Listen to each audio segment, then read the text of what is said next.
Good afternoon. मेरी आवाज आ रही है? मेरी आवाज आ रही है बच्चा पार्टी? क्लास नहीं चल रहा है सर, क्लास चल रहा है बच्चा।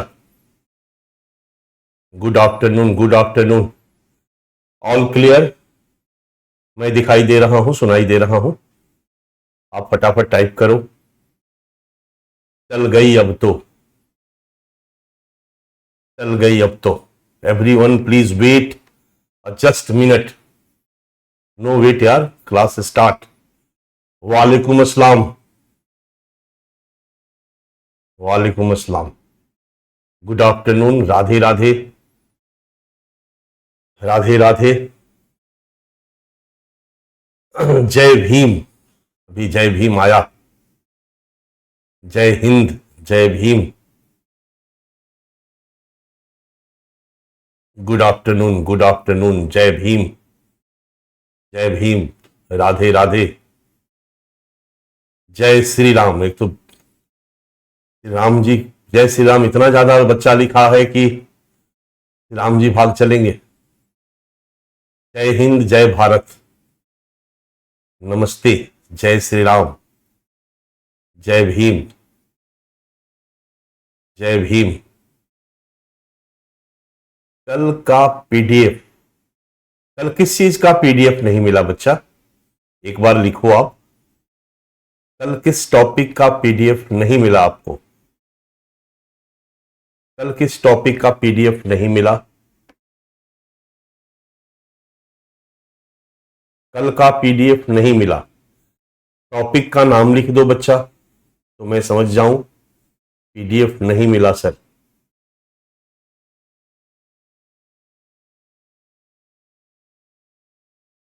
कल के क्लास का पीडीएफ पहले ही मैं दे चुका था बच्चा, जो पहले आया हुआ है आपको, जिसमें सोशल नेटवर्किंग साइट्स का भारतीय समाज पर प्रभाव है, उसमें कल के क्लास का पीडीएफ है। उसमें कल के क्लास का पीडीएफ है बच्चा, एक बार देख लीजिएगा। आपने क्लास में जो करवाया था, कल हम लोगों ने क्लास किया था सोशल नेटवर्किंग साइट्स का भारतीय समाज पर प्रभाव, जिसके बारे में मैंने कहा था कि इसको पीडीएफ में मिलेगा आपको, और उसको पहले ही पीडीएफ में भेज दिया था आपको। वैश्वीकरण का भारतीय समाज पर प्रभाव का जो पीडीएफ आपको दिया गया था, उसमें इसका पीडीएफ आपको दिया जा चुका है। ठीक है, तो एक बार आप चेक कर लेंगे। मेरे ख्याल से मेरे पास है, जो मैंने दी है। मैं अभी अपने व्हाट्सएप पे देखता हूं बच्चा। टीम केजीएस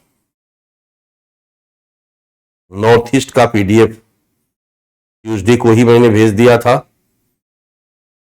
और इंडियन सोसाइटी के क्लास के लिए पीडीएफ मैंने आपको भेजा था, वैश्वीकरण का भारतीय समाज पर प्रभाव। राइट, उस पीडीएफ के पहले पेज में यही है, वैश्वीकरण का भारतीय समाज पर प्रभाव। दूसरा पेज, तीसरा पेज, 7 पेज में पीडीएफ है बच्चा। वो पीडीएफ 7 पेज में है। राइट, उसमें आपका पेज नंबर 4 पे है, पेज नंबर 4 पे है सोशल नेटवर्किंग साइट्स। पीडीएफ में पेज नंबर 4 पे है social networking sites. Right, page number 4 पे है पीडीएफ में social networking sites. Okay, social networking sites का सकारात्मक प्रभाव, सोशल नेटवर्किंग साइट्स का नकारात्मक प्रभाव, संभावित प्रश्न, फिर कुछ प्रश्न है। ठीक है, और प्रश्न के बाद यही 7 नंबर तक प्रश्न है। ओके,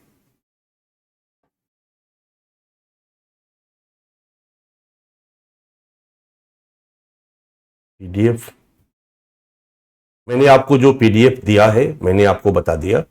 आपको लेटेस्ट में एक पीडीएफ मिला होगा, वैश्वीकरण का भारतीय समाज पर प्रभाव। उसमें वैश्वीकरण का अर्थ, ग्लोबलाइजेशन का अर्थ वगैरह जो मैंने समझाया था, वो सारा का सारा था। फिर कुछ प्रभाव हमने लिखवाया, उसको पीडीएफ में नहीं दिया गया है। और फिर सोशल नेटवर्किंग साइट्स, ग्लोकलाइजेशन को मैंने आपको लिखवाया था, ग्लोकलाइजेशन को मैंने आपको लिखवाया था, इसलिए उसका पीडीएफ आपको नहीं दिया गया है। ठीक है,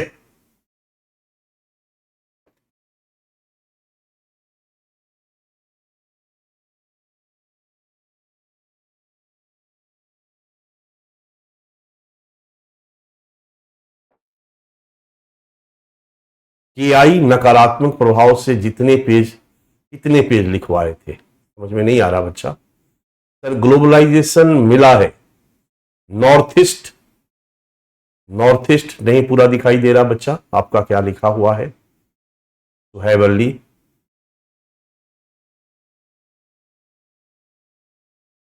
ठीक है।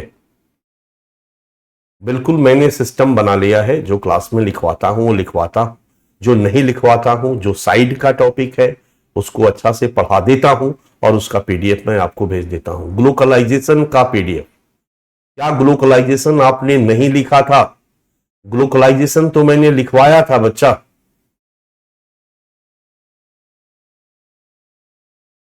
ग्लोकलाइजेशन मैंने लिखवाया था, ठीक है। सोशल नेटवर्किंग साइट्स का पीडीएफ नहीं है सर, एसएनएस का पीडीएफ है बच्चा। एसएनएस का पीडीएफ मिला है या नहीं मिला है, पहले ये बताओ। एक 7 पेज का पीडीएफ आपको तब क्लियर हो जाएगा, मुझे भी एक 7 पेज का पीडीएफ मैंने आपको भिजवाया था, वो मिला है कि नहीं मिला है। नॉर्थ ईस्ट का पीडीएफ एक अलग भिजवाया था और एक 7 पेज का पीडीएफ अलग भिजवाया था।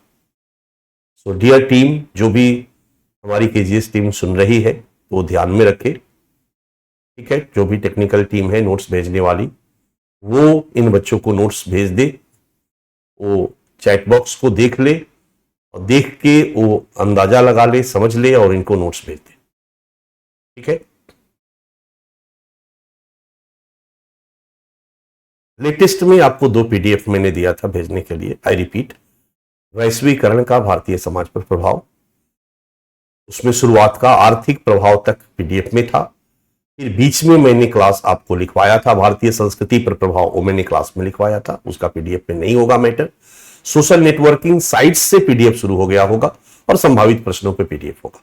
और फिर एक नॉर्थ ईस्ट, ये जो मैंने क्लास बहुत पहले लिया था इंटरनल सिक्योरिटी से जुड़ा हुआ नॉर्मल, उसका पीडीएफ बहुत दिन से बच्चे मांग रहे थे, तो उसका पीडीएफ मैंने आपको भेज दिया है। तो लेटेस्ट ये 2 पीडीएफ आपको मिल गया होगा, नहीं मिल गया होगा या किसी को नहीं मिला होगा तो हमारी टेक्निकल टीम सुन रही है हमारे क्लास को, वो आपको सेंड कर देगी, ठीक है।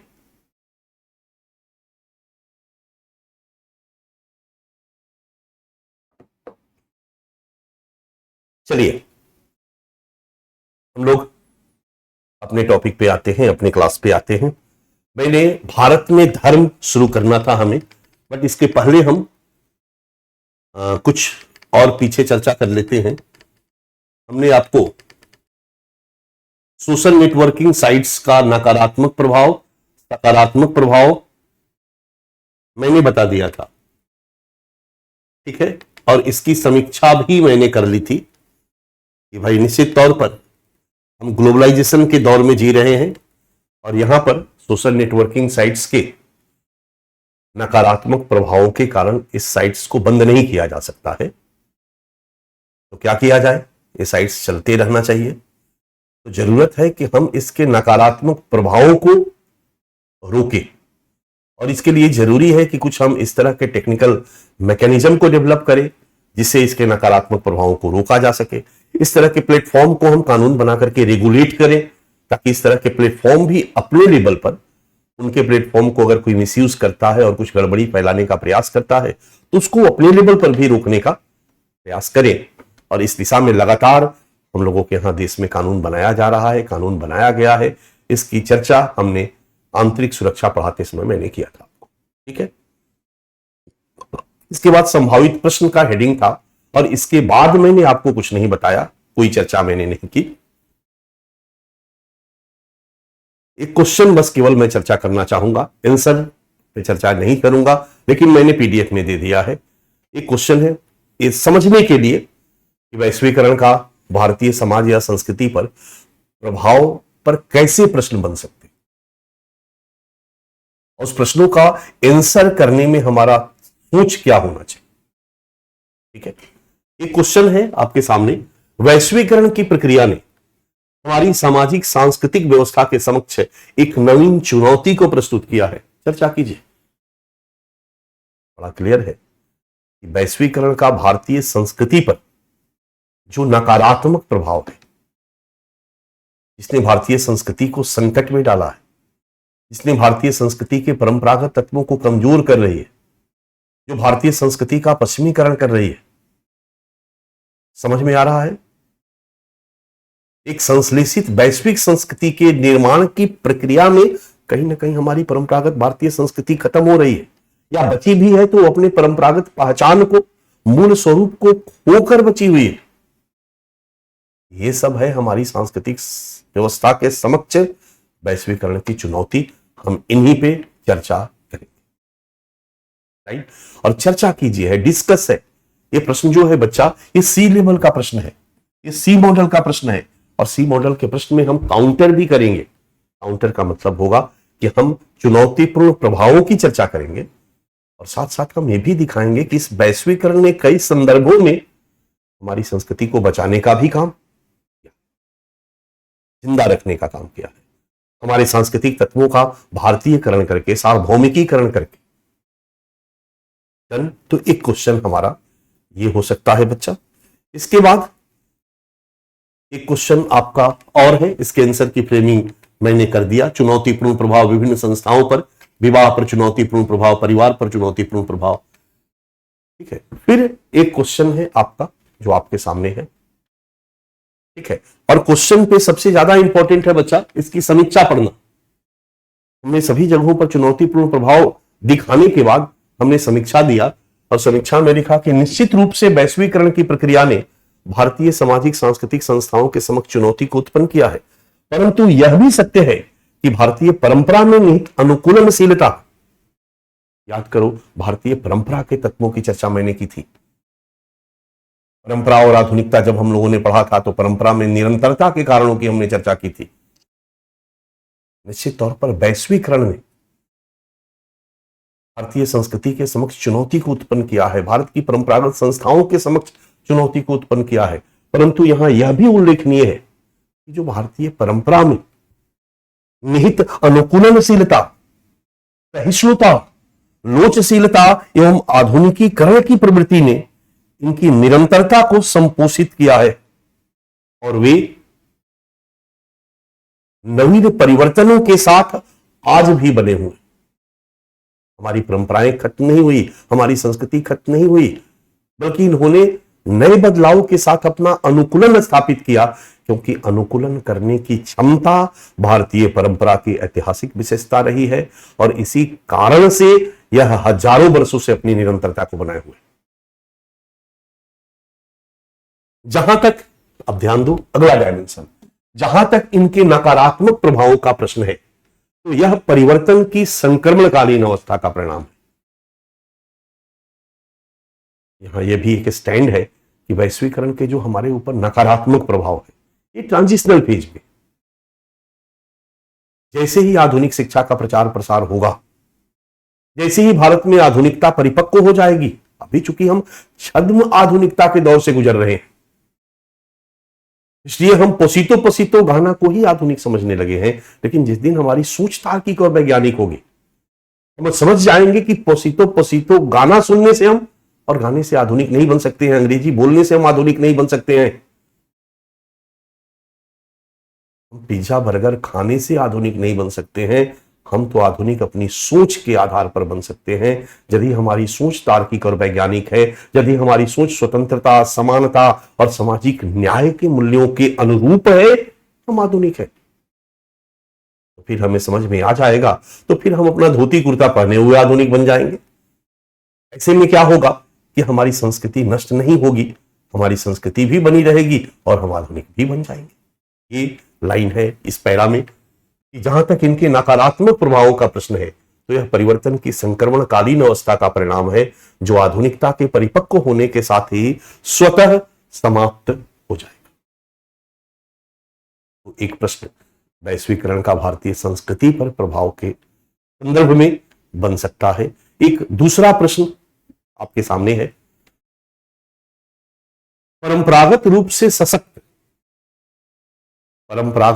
सशक्त एवं आधुनिक रूप से परंपरागत रूप से सशक्त एवं सांस्कृतिक रूप से संपन्न भारत के लिए वह इंडिया जो ट्रेडिशनली इंपावर्ड है, जो कल्चरली रिच है, परंपरागत रूप से सशक्त और सांस्कृतिक रूप से संपन्न भारत के लिए वैश्वीकरण के सांस्कृतिक सामाजिक प्रभाव कई विरोधाभासों को उत्पन्न करते हैं। यानी यह चर्चा करें, यह प्रभाव मतलब पॉजिटिव भी है और नेगेटिव भी है। विरोधाभास का मतलब यही ना हुआ कि दोनों तरह के प्रभाव है। बड़ा सिंपल है इसका आंसर।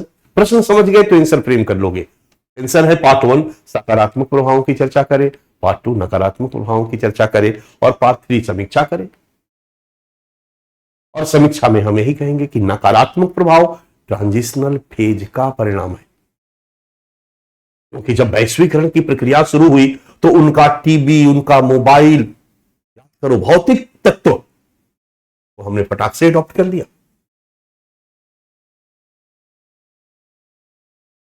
उनकी जीवन शैली को हम बिना तार्किकता के अडॉप्ट कर लिए, जिससे हमें दिक्कत हुई। अगर उसी रफ्तार से हमारी सोच भी आधुनिक हो चुकी होती, तार्किक वैज्ञानिक हो चुकी होती, तो हम अडॉप्ट करते समय उसको रेशनलाइज करके अडॉप्ट करते। स्पष्टता वैश्वीकरण ने भारतीय सांस्कृतिक व्यवस्था पर विरोधाभासी परिणामों को उत्पन्न करते हुए कई नवीन समस्याओं को जन्म दिया है, परंतु साथ साथ यह भी सत्य है कि ये नकारात्मक परिणाम एक संक्रमणकालीन अवस्था के परिणाम है। संक्रमणकालीन अवस्था के परिणाम है जहां भारतीय जनमानस इस नवीनता से, नई वाली चीजों से अपना सामंजस्य स्थापित नहीं कर पा रहा है। जहां भारतीय जनमानस इस नवीनता से अपना सामंजस्य स्थापित नहीं कर पा रहा है, क्योंकि जब परिवर्तन की प्रक्रिया धीमी और संतुलित होती है तब सांस्कृतिक विघटन की संभावना कम होती है। कभी भी कोई भी समाज स्थिर नहीं रहा है बच्चा, और समाज निरंतर परिवर्तनशील रहा है। और यदि परिवर्तन संतुलन के साथ, मतलब धीरे धीरे हो, आहिस्ता आहिस्ता हो, संतुलन बनाए रखते हो, तो ये परिवर्तन समस्या उत्पन्न नहीं करता। लेकिन परिवर्तन की गति तीव्र हो, यदि परिवर्तन की गति बहुत तीव्र हो, अचानक यहां से यहां आ गए, खिंचाव होगा, तनाव होगा, और इस तरह के तीव्र परिवर्तन समाज में कई तरह की समस्याओं को उत्पन्न करते हैं। वही लाइन है कि यदि परिवर्तन की प्रक्रिया धीमी और संतुलित होती है तब सांस्कृतिक विघटन की संभावना कम होती है। इसलिए आवश्यक है कि वैश्वीकरण के कारण भारतीय संस्कृति पर पड़ने वाले नकारात्मक प्रभावों को एक तरफ रोका जाए और दूसरी तरफ इसके पक्ष में जनमत का भी निर्माण किया जाए।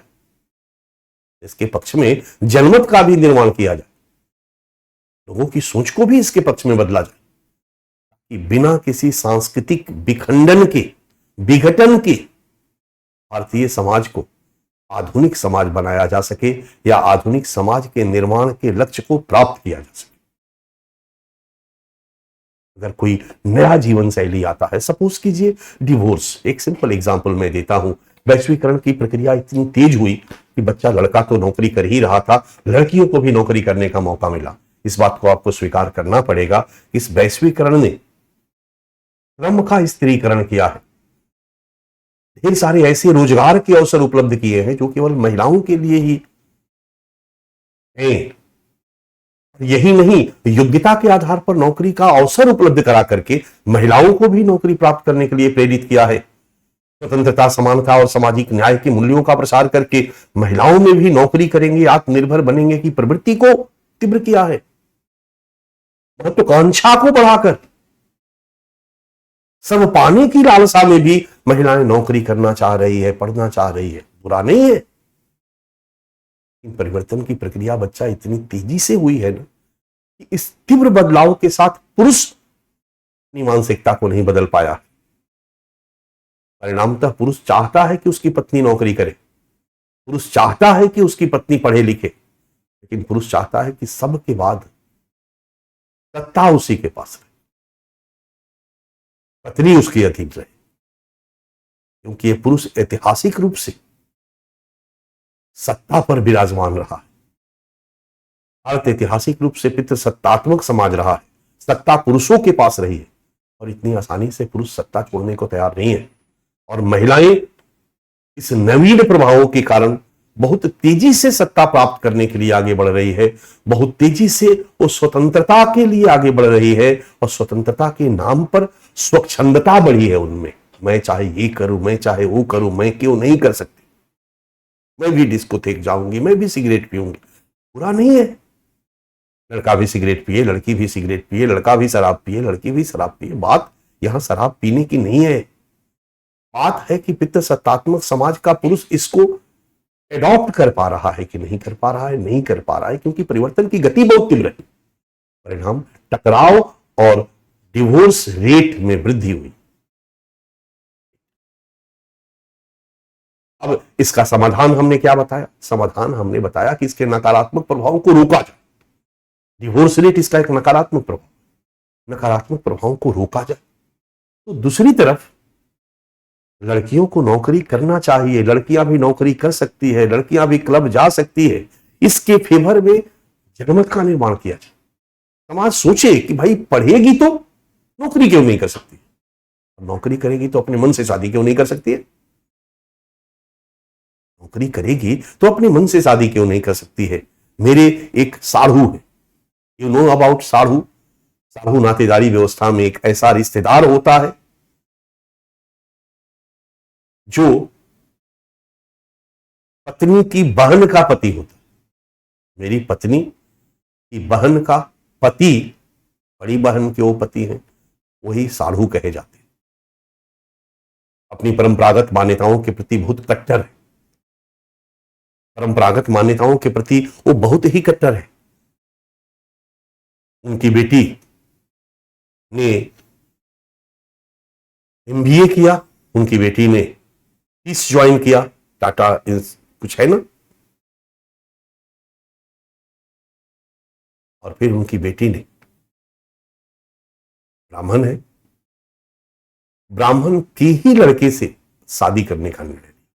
वो लोग गुजरात के रहने वाले हैं, ब्राह्मण फैमिली गुजरात का है, लेकिन ये चूंकि कट्टर परंपरावादी थे इसलिए ये इसको स्वीकार करने को तैयार नहीं थे। इन्होंने हमसे फोन किया, पूछा कैसे करे, ये तो गलत है, ऐसे है वैसे है। हमने कहा कि ये गलत क्यों है? क्या आपकी दादी और परदादी पुणे पढ़ने गई थी? क्या ये आपकी परंपरा थी कि आप अपने दादियों और परदादियों को पूना में पढ़ने भेजते थे? लेकिन आपने बेटी को पढ़ने के लिए पूना में भेजा, आपने परंपरा तोड़ा कि नहीं तोड़ा? तो आप अपने माइंडसेट से ही दुनिया को क्यों चलाना चाहते हैं? आप चाहते हैं कि जितना हम परंपरा तोड़े वही सही है, उससे ज्यादा कोई नहीं तोड़े। अरे भाई, जब अपने लड़की को पूना पढ़ने के लिए भेजा, वो लड़की पढ़ सकती है, लड़की नौकरी कर सकती है, और आप इसका गुणगान करते हैं, आप इसका महिमा मंडन करते हैं, गर्व करते हैं, हमारी बिटिया पूना पढ़ती है, हमारी बिटिया जॉब करती है। फिर अगर वो अपने मन से शादी करना शुरू करे तो आप एक हिस्से में चाहते हैं कि आधुनिक बने और आधा में चाहते हैं को टिपिकल ट्रेडिशनल बनी रहे, जहां मम्मी पापा कहें जिस दूल्हे के साथ गर्दन में बांधना चाहे बंध जाए। ये पॉसिबल नहीं है। मैंने कहा कि दोनों प्रक्रिया अपनानी होगी। एक समाज और संस्कृति के बारे में संतुलित दृष्टिकोण यही होता है बच्चा। समाज और संस्कृति में बदलाव स्वाभाविक है, बट परिवर्तन की गति धीमी। हमेशा समस्या ट्रांजिशनल फेज में होती। एक तरफ बदलावों से होने वाले नुकसान को रोका जाए, तो दूसरी तरफ इस बदलाव के पक्ष में जनमत का निर्माण किया जाए ताकि नुकसान को कम किया जा सके, नुकसान को कम किया जा सके। वैश्वीकरण के कारण भारतीय संस्कृति पर पड़ने वाले नकारात्मक प्रभावों को एक तरफ रोकने की और दूसरी तरफ इसके पक्ष में जनमत निर्माण की, ताकि बिना सांस्कृतिक विघटन के आधुनिक भारतीय समाज के निर्माण को संभव बनाया जा सके।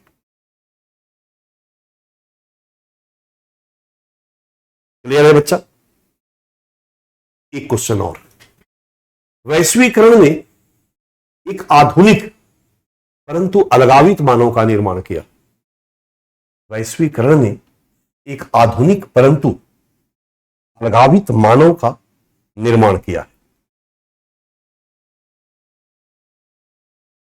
वैश्वीकरण की प्रक्रिया ने आधुनिक शिक्षा का प्रचार प्रसार किया, लोगों की सोच को तार्किक और वैज्ञानिक बनाया, आधुनिकता के मूल्यों का प्रसार किया। अब लोग आधुनिक है, रूढ़ परंपरागत मान्यताओं से वो बाहर आया है, उसकी सोच तार्किक और वैज्ञानिक हुई है, अब वो आधुनिक मानव के रूप में परिवर्तित हुआ। लेकिन इसी वैश्वीकरण ने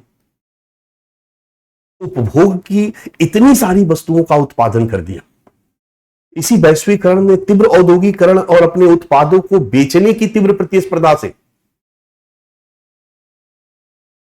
उपभोक्तावाद को इतना ज्यादा बढ़ा दिया, उपभोक्तावादी संस्कृति को इतना ज्यादा बढ़ा दिया, लोगों की महत्वाकांक्षा को इतना ज्यादा बढ़ा दिया कि हर व्यक्ति इन भौतिक आवश्यकताओं को पूरा करने में पागल हुआ जा रहा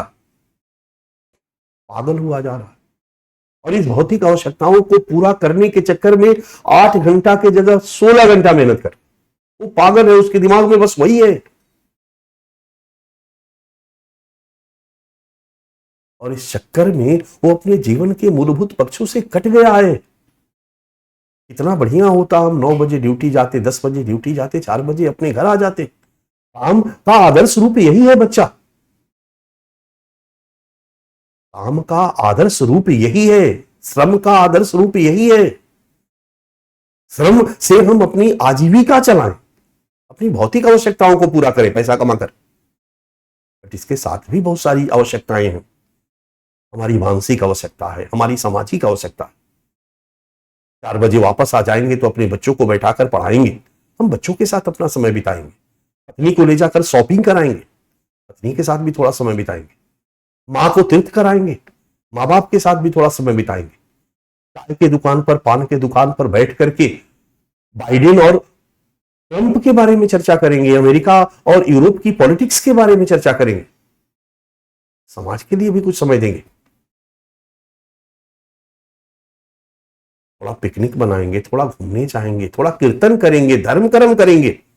कंप्लीट लाइफ ये है, आदर्श लाइफ ये है।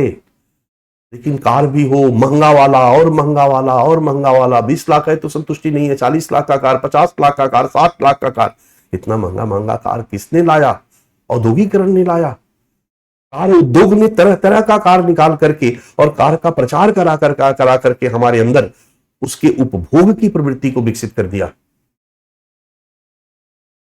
इन सारी चीजों को पाने के लालच में हम 12-12, 14-14 घंटे मेहनत कर रहे हैं। बच्चों के लिए मेरे पास समय नहीं है, माँ बाप के लिए मेरे पास समय नहीं है। माँ बाप को तो हम अलग फ्लाइट लेके रख दिए, पत्नी के लिए मेरे पास समय नहीं है, पति किसी और के साथ घूम रही। आज का जो मेट्रो लाइफ जिसको हम कहते हैं बच्चा, यहां आकर के बिल्कुल व्यक्ति जीवन के मूलभूत पक्षों से कट गया है, वह एक अलगावित मानव बन गया है। नातेदारों रिश्तेदारों के लिए उसके पास टाइम नहीं, वो शादी में नहीं पाता है नातेदार रिश्तेदार। इस वैश्वीकरण जनित उपभोक्तावाद और उच्च महत्वाकांक्षा ने मां बाप को पागल कर दिया है। वो 10th में ही बच्चे को आईएएस बना देना चाहते, 10th से ही बच्चा क्या करेगा वो डिसाइड कर देते हैं।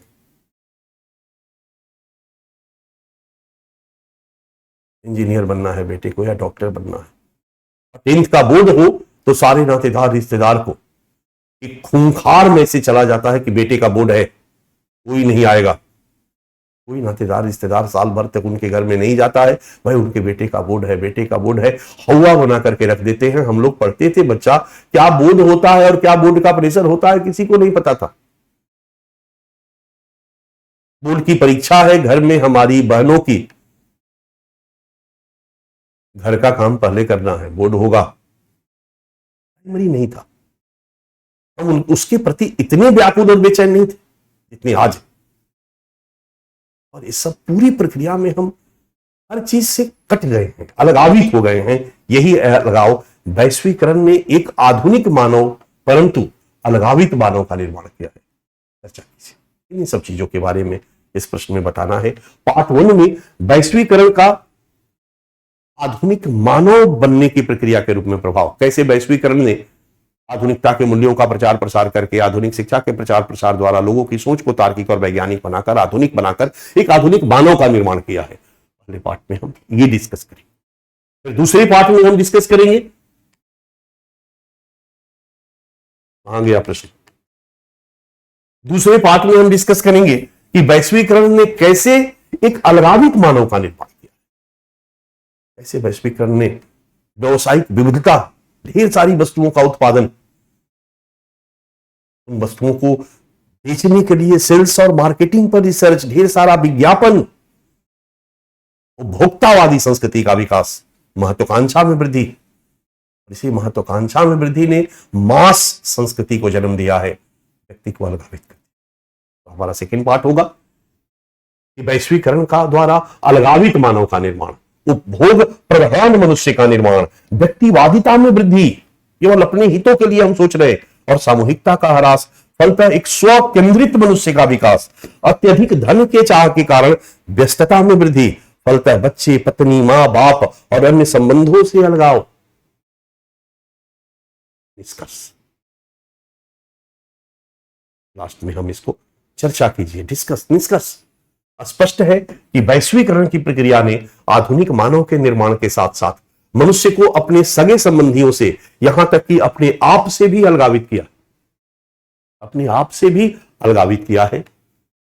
परंतु सामूहिकता के नए मंचों, एक तरफ मनुष्य अलग थलग हो गया, किसी से कोई मतलब नहीं, अपना काम काम काम काम, इसका काउंटर भी करेंगे हम। इस व्यस्तता भरी जिंदगी में इसी वैश्वीकरण ने, इंडिया में टेक्नोलॉजिकल डेवलपमेंट किसका परिणाम है? वैश्वीकरण का। Facebook, Twitter, WhatsApp, Telegram, Instagram किसका परिणाम है? वैश्वीकरण का। इस तरह के सामूहिक मंचों का विकास किसका परिणाम है? वैश्वीकरण का।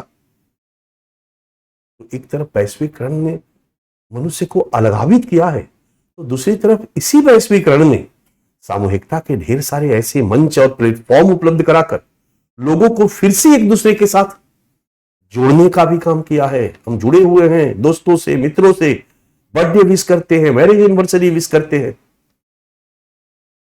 अलगावित भी हैं और जुड़े भी।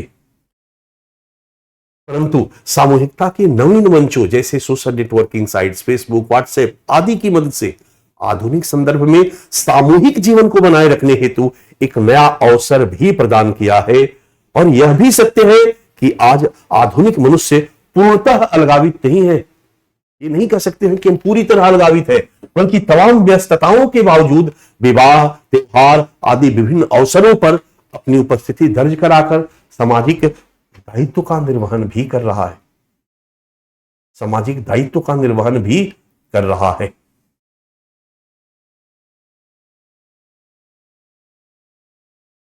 सोचो, वैश्वीकरण का भारतीय संस्कृति पर प्रभाव और संस्कृति पर सकारात्मक नकारात्मक प्रभाव हम लोगों ने पढ़ा, राइट? क्वेश्चन कैसा पूछा जा रहा है, उसमें से एक प्रभाव को उठाया जा रहा है, एक पार्ट लेकर के क्वेश्चन बना दिया जा रहा है। तो प्रश्न टॉपिक पढ़ना नहीं है बच्चा, प्रश्न क्वेश्चन को तैयार करने के लिए अपने को तैयार करना, सिलेबस पूरा करना नहीं। मैंने बार बार कहा, जीएस में कई बच्चों का कई खंड तैयार हो गया, किसी का हिस्ट्री तैयार, किसी का पॉलिटी तैयार, किसी का इकोनॉमिक्स तैयार हो गया होगा। क्या तैयार होने के बाद आप उस खंड से पूछे गए यूपीएससी के सारे प्रश्नों का उत्तर देने में अपने को सक्षम महसूस कर रहे हो? जिस दिन कर रहे हो समझो तुम तैयार हो, खुद तुम सेल्फ इवेल्युएशन करो। समझ में आ रहा बच्चा? तो पढ़ना है, छू कर नहीं निकलना। मैं लास्ट में आगे जाकर के बहुत ज्यादा प्रश्न नहीं करवाऊंगा, संभावित प्रश्न, लेकिन जहां जहां आंसर फ्रेमिंग नहीं करवाऊंगा, पर शुरुआत में मैं थोड़ा आंसर फ्रेमिंग करवा देता हूं ताकि एक आइडिया मिल जाए कि हमें जो ओपन इंडेड टॉपिक होता है ना जहां पर कि बहुत सारे डायमेंशन खुल सकते, वहां पर क्वेश्चन बनाना और क्वेश्चन के आंसर की फ्रेमिंग करना जरूरी हो जाता है। भारत में गरीबी के कारणों की चर्चा कीजिए, इसमें कहीं कोई फ्रेमिंग की जरूरत नहीं है।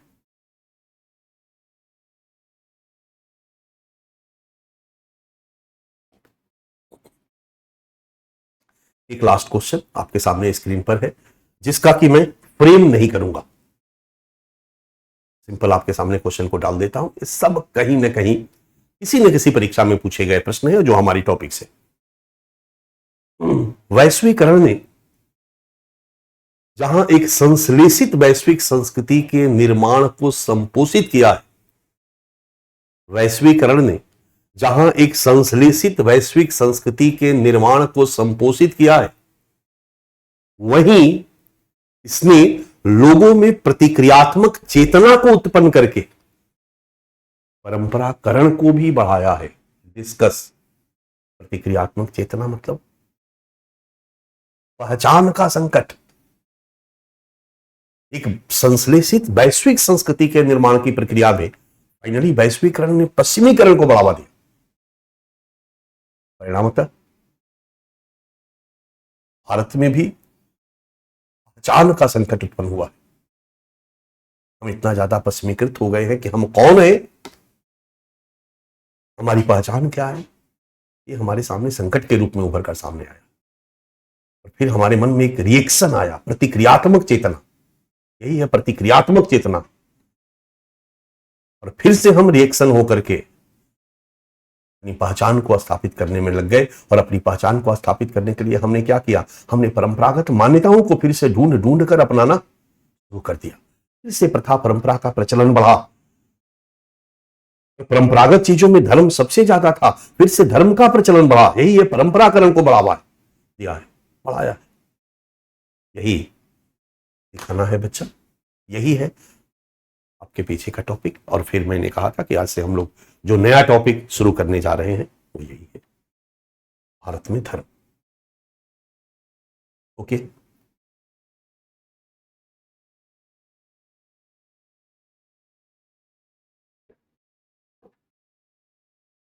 हम लोग फिर से यूनिट या चैप्टर 1 पे आ जाते हैं। भारतीय समाज की प्रमुख विशेषताएं। राइट। और हमने परंपरागत भारतीय समाज की प्रमुख विशेषता पढ़ा था, और फिर आधुनिक समकालीन भारतीय समाज की प्रमुख विशेषता पढ़ा। परंपरागत भारतीय समाज की प्रमुख विशेषता पढ़ते समय हम लोगों ने लिखा, पहला ही लाइन था धर्म की प्रधानता। परंपरागत समाज धर्म प्रधान समाज था। और समकालीन भारतीय समाज की विशेषता, आधुनिक भारतीय समाज की विशेषता पढ़ते समय हम लोगों ने क्या लिखा, धर्म के साथ निरपेक्षता। याद करो, धर्म के साथ की विद्यमान। धर्म भी है लेकिन काफी तार्किक रूप में।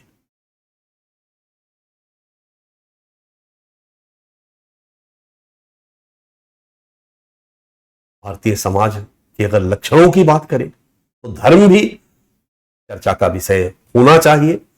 भारतीय समाज की बात करें तो भारतीय समाज के एक प्रमुख अंग के रूप में धर्म कल भी था और आज भी एक प्रमुख अंग के रूप में विद्यमान है। जाति व्यवस्था भी है, विवाह परिवार व्यवस्था भी है, धर्म भी है।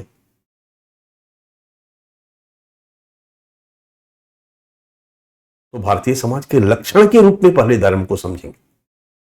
राइट। फिर हमारा एक टॉपिक है, यहां से हमारा 3 टॉपिक निकल रहा है बच्चा। एक टॉपिक चैप्टर 1 का, दूसरा टॉपिक है भारतीय समाज पर वैश्वीकरण का प्रभाव। और वैश्वीकरण का जब हम प्रभाव देखते हैं तो भारतीय संस्कृति पर वैश्वीकरण का प्रभाव, भारत के विवाह परिवार व्यवस्था पर वैश्वीकरण का प्रभाव, भारत के जनजातीय समुदाय पर वैश्वीकरण का प्रभाव, भारत की सांस्कृतिक विविधता पर वैश्वीकरण का प्रभाव, भारत की महिलाओं पर वैश्वीकरण का प्रभाव, भारत के वृद्धों और बच्चों पर वैश्वीकरण का प्रभाव, भारतीय धर्म पर वैश्वीकरण का। एक टॉपिक और बनता है बच्चा जो इस चैप्टर से है, वैश्वीकरण का भारतीय समाज पर प्रभाव 7 नंबर चैप्टर में है। तो चैप्टर नंबर 7, सही है ना? टोटल 8 चैप्टर में हम लोगों ने बांटा है बच्चा सिलेबस को। भारतीय समाज के प्रमुख लक्षण, भारत में विविधता, महिला और महिला संगठनों की भूमिका, जनसंख्या और संबंधित मुद्दे याद आ रहा है, गरीबी और विकास संबंधी मुद्दे 5, शहरीकरण संबंधित समस्याएं और उनका समाधान 6, वैश्वीकरण का भारतीय समाज पर प्रभाव 7, और सामाजिक सशक्तिकरण, धर्मनिरपेक्षता, सांप्रदायिकता और इस 8 चैप्टर में से 7वां चैप्टर है वैश्वीकरण का भारतीय समाज पर प्रभाव। और भारतीय समाज पर प्रभाव जब देखेंगे तो धर्म, ये भी हम यहीं पढ़ लेंगे। और हमारा एक और टॉपिक यहां से जुड़ रहा है बच्चा, और वो है 8 नंबर, सामाजिक सशक्तिकरण, धर्मनिरपेक्षता, सांप्रदायिकता और क्षेत्रवाद। क्षेत्रवाद तो अलग है बच्चा, पर धर्मनिरपेक्षता और सांप्रदायिकता धर्म से ही जुड़ा हुआ है, इसको भी हम लोग यहीं पढ़ लेंगे। यानी अब हम लोग कम से कम 3 क्लास 4 क्लास धर्ममय हो जाएंगे। और भारतीय समाज की बात करो तो आज का भारतीय समाज, चाहे लाख हम आधुनिक शिक्षा को प्राप्त कर गए हैं, तकनीकी शिक्षा को प्राप्त कर गए हैं, टेक्नोलॉजिकल डेवलपमेंट हुआ है, बट भारतीय समाज से धर्म का प्रभाव अभी पूरी तरह से खत्म नहीं हुआ है। सावन का महीना चल रहा है बच्चा, पूरा भारत धर्ममय है। हर हर महादेव, जय भोले शंकर। कांवड़ यात्रा, पता चला 5-5, 6-6 घंटे बनारस में विश्वनाथ मंदिर के दर्शन के लिए 6-6, 7-7 घंटे की लाइन लगी हुई है। नॉर्मल डेज की कहानी है, सोमवार को तो पब्लिक पागल हो जाती है।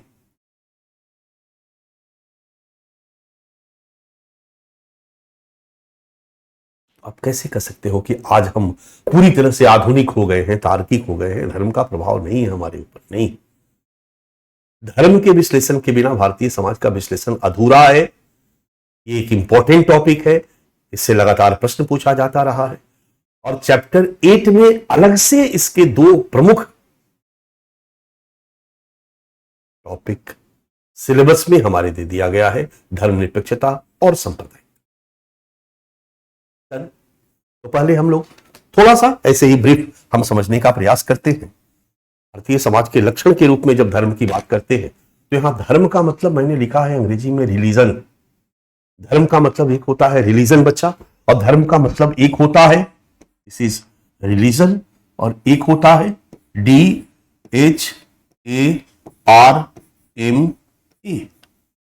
धर्म,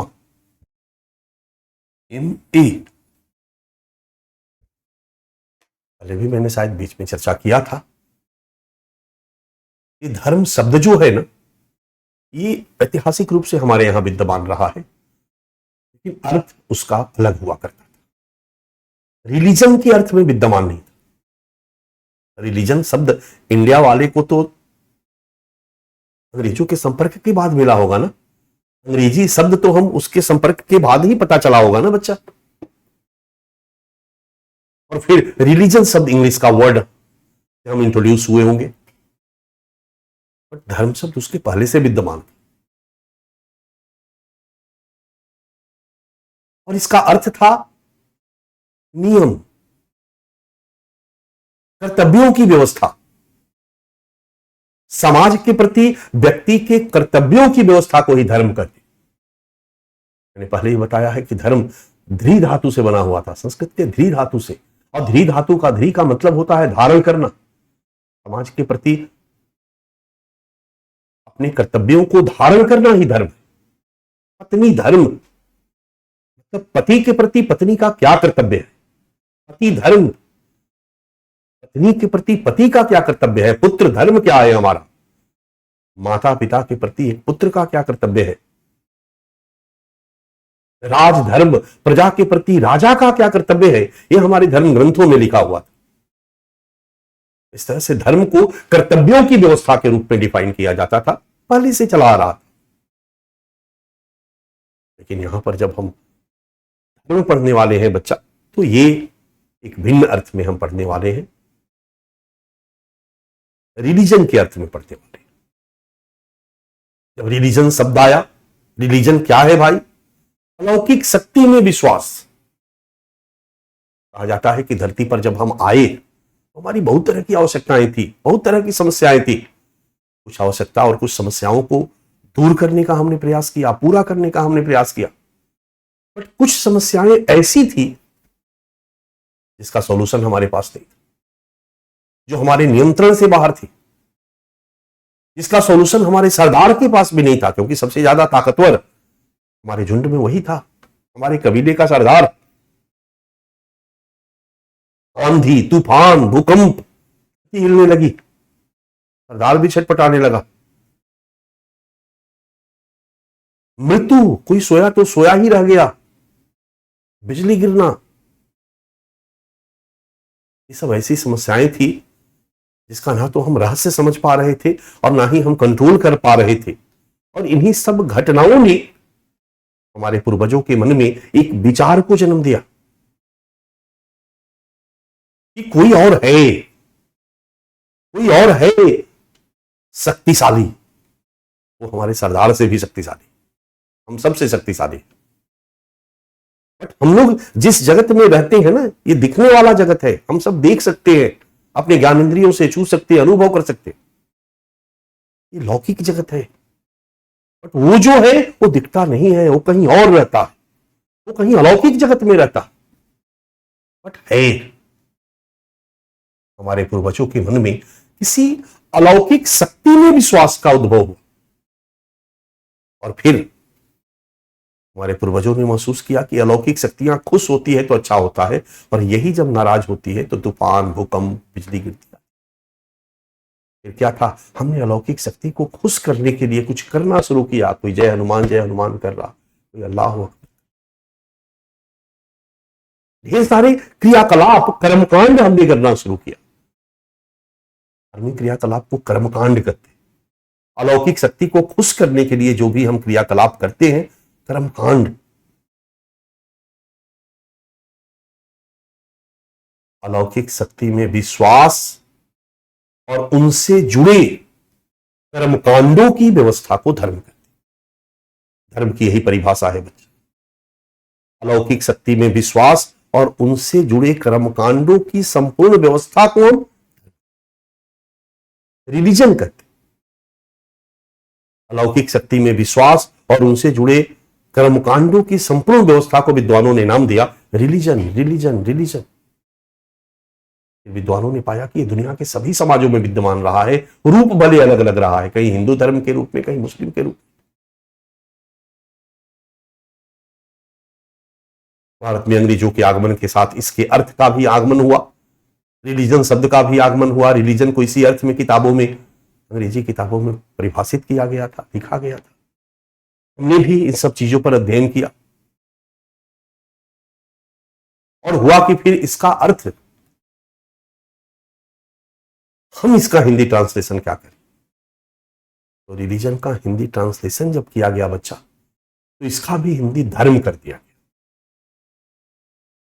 रिलीजन मतलब धर्म।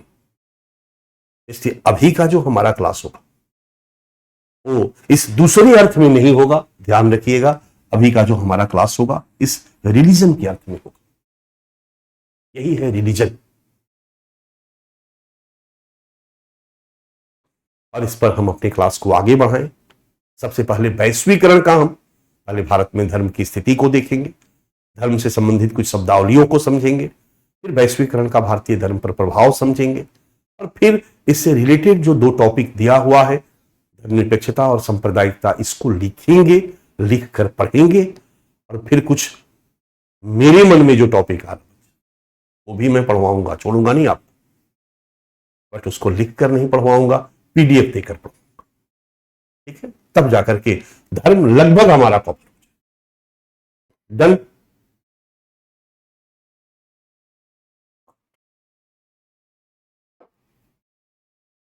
अच्छा, कुछ हम लोग टर्मिनोलॉजी पहले जान जाएं, कुछ शब्द हम लोग जान जाएं। यहां पर मैं आपको यहां जोड़ रहा हूं। कुछ टर्मिनोलॉजी हम समझें। सबसे पहले तो हम जाने कि धर्म क्या है।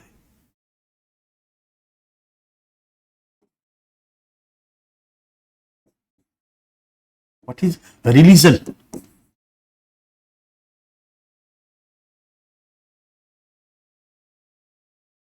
रिलीजन क्या है?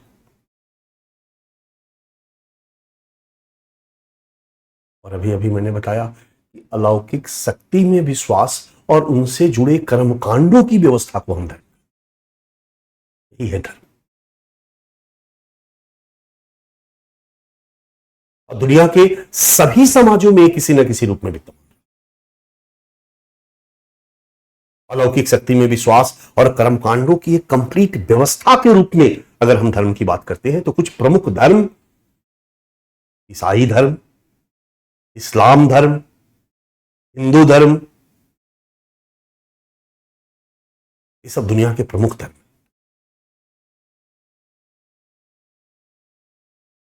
धर्म के अगर हम लक्षणों की बात करें, एक धर्म के अंतर्गत क्या क्या चीज आता है,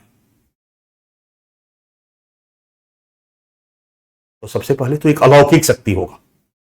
हर धर्म में एक अलौकिक शक्ति होगा ही होगा। और अलौकिक शक्ति को खुश करने के लिए कर्मकांडों की व्यवस्था कोई ना कोई होगी ही होगी। ये दो तो आवश्यक तत्व है धर्म के। ये अलौकिक शक्ति आकार वाली हो सकती है या निराकार भी हो सकती है। जरूर अलौकिक शक्ति ईश्वर धर्म का प्रमुख तत्व है। ऐसा कोई धर्म नहीं है जहां ईश्वर ना हो, अलौकिक शक्ति ना हो। फिर कर्मकांडों की एक व्यवस्था, हर धर्म में पूजा पाठ का एक व्यवस्था होती है, एक सिस्टम होता है। ईसाई धर्म में भी है, इस्लाम में भी है, हिंदू में भी है। तो अगर हम धर्म की बात करें तो अलौकिक शक्ति पहला है, अलौकिक शक्ति में विश्वास। दूसरा है कर्मकांड। अगर हम कहें तो धर्म का दूसरा लक्षण है कर्मकांड। बच्चा, धर्म का तीसरा लक्षण फॉलोअर्स, अनुयायी। और धर्म में फॉलोअर्स होते हैं, अनुयायी होते हैं। बिना अनुयायी के धर्म हो ही नहीं सकता। यानी धर्म का अस्तित्व अनुयायियों पर निर्भर करता है। किसी धर्म के सारे फॉलोअर्स मर गए, धर्म खत्म हो जाएगा। मान लो किसी धर्म के मानने वाले 100 लोग हैं, 100 के 100 मर गए, कौन मानेगा फिर उस धर्म को? बाकी लोग तो अपना अपना धर्म मान रहे हैं। अनुयायी, अनुयायी। चौथा लक्षण बिचौलिया, बिचौलिया, मध्यस्थ। हर धर्म में एक मध्यस्थ होते हैं। बिना मध्यस्थ के कोई धर्म नहीं हो सकता बच्चा।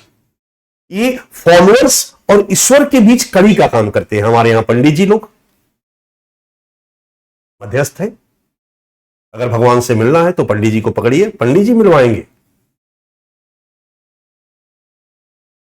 मुल्ला, मौलवी, पोप, पादरी, हर धर्म में ऐसे धर्म प्रमुख होते हैं। हर धर्म में जो मध्यस्थ की भूमिका अदा करते हैं, आम जनता या फॉलोअर्स और ईश्वर के बीच वो कड़ी का काम करते हैं। ईश्वर क्या कहते हैं वही बताते हैं और हम उनको ईश्वर वाणी समझ करके स्वीकार करते हैं, हाथ जोड़ के उनकी बातों को मानते हैं। एक लंबे समय से, ऐतिहासिक रूप से दुनिया की जनसंख्या अपने इस बिचौलिए की बातों को मानती आई है। मध्यस्थ। धर्म का पांचवा अगर लक्षण ढूंढोगे बच्चा,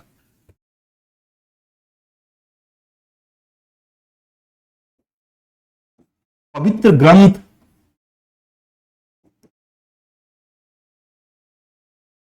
हर धर्म में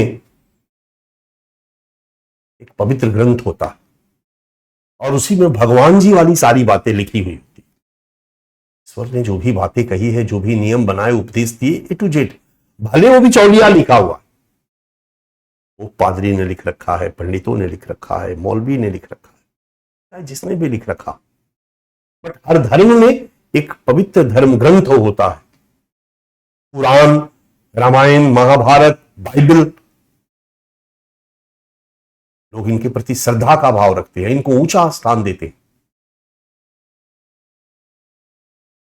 उसको ईश्वरीय कथन के रूप में स्वीकार किया जाता है। और छठा, प्रतीक, प्रतीकों की व्यवस्था। प्रतीक,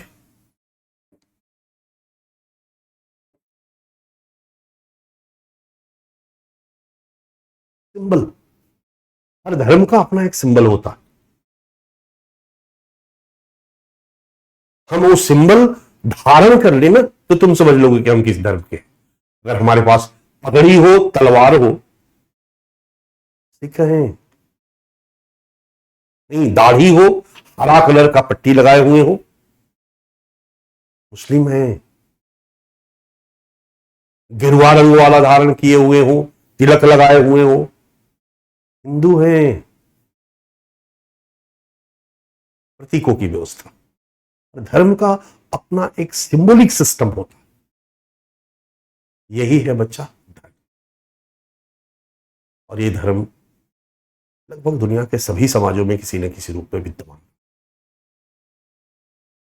मैंने बहुत कम समय में, और जो स्मार्टनेस के साथ इन सब चीजों को लिखता जाता है, लिख ले थोड़ा थोड़ा पॉइंट जो हम बोल रहे हैं और जो डिक्टेट कर रहे हैं।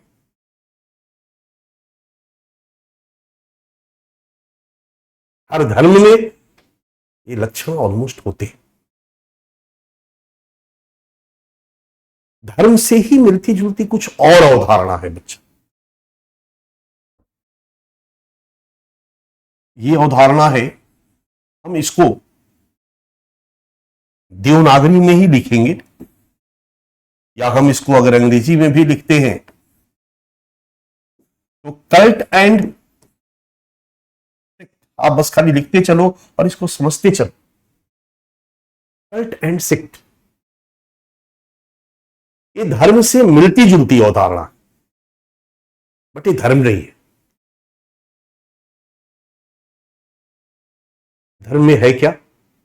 एक अलौकिक शक्ति में विश्वास और कुछ कर्मकांड।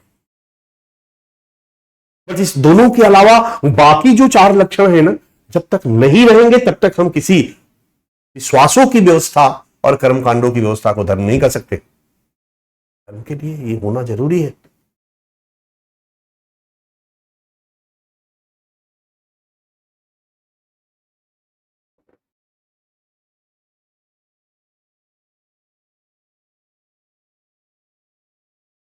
धर्म से ही मिलती जुलती कुछ घटनाएं हमारे समाज में देखी गई, और विद्वानों ने कहा कि क्या उसको भी धर्म कहा जाए। आपने देखा होगा दिल्ली में निरंकारी बाबा, कई लोग मुरारी बापू को पूज रहे, कई बाबा पूजे जा रहे, लोगों ने उनको भगवान मान लिया है। वो धर्म है? बहुत सी ऐसी चीजें है या नहीं है आज भी हमारे समाज में, हमारे भारत में कई ऐसे लोग हैं जिनकी पूजा हो रही है। कहा जा रहा है कि उनमें अलौकिक शक्ति है। बाबा बागेश्वर धाम, साक्षात हनुमान जी है वो। यहां पर अलौकिक शक्ति साथे स्वामी तो उनको मान लिया गया। उनके पूजा पाठ के लिए कुछ कर्मकांड भी हो रहे हैं, कुछ फॉलोअर्स भी हैं। धर्म नहीं कह रहा है। तो धर्म से मिलती जुलती कुछ अवधारणाएं या कुछ घटनाएं जो घटित हुई, उसके लिए विद्वानों ने अलग अलग नाम दिया, और उन्हीं नामों में दो नाम है कल्ट और सेक्ट। ये पूछा जा चुका है, शब्द का प्रयोग किया गया है हमारे प्रश्नों में, इसलिए मैं इसकी चर्चा कर रहा हूं। कल्ट और सेक्ट एक धर्म के मानने वाले बच्चे एक सोच के नहीं होते, उनकी सोच में डाइवर्सिटी होती।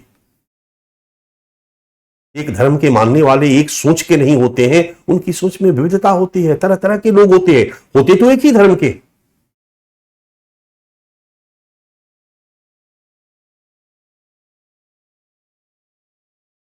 और यही सोच की भिन्नता धर्म के अंदर प्रकट होती है,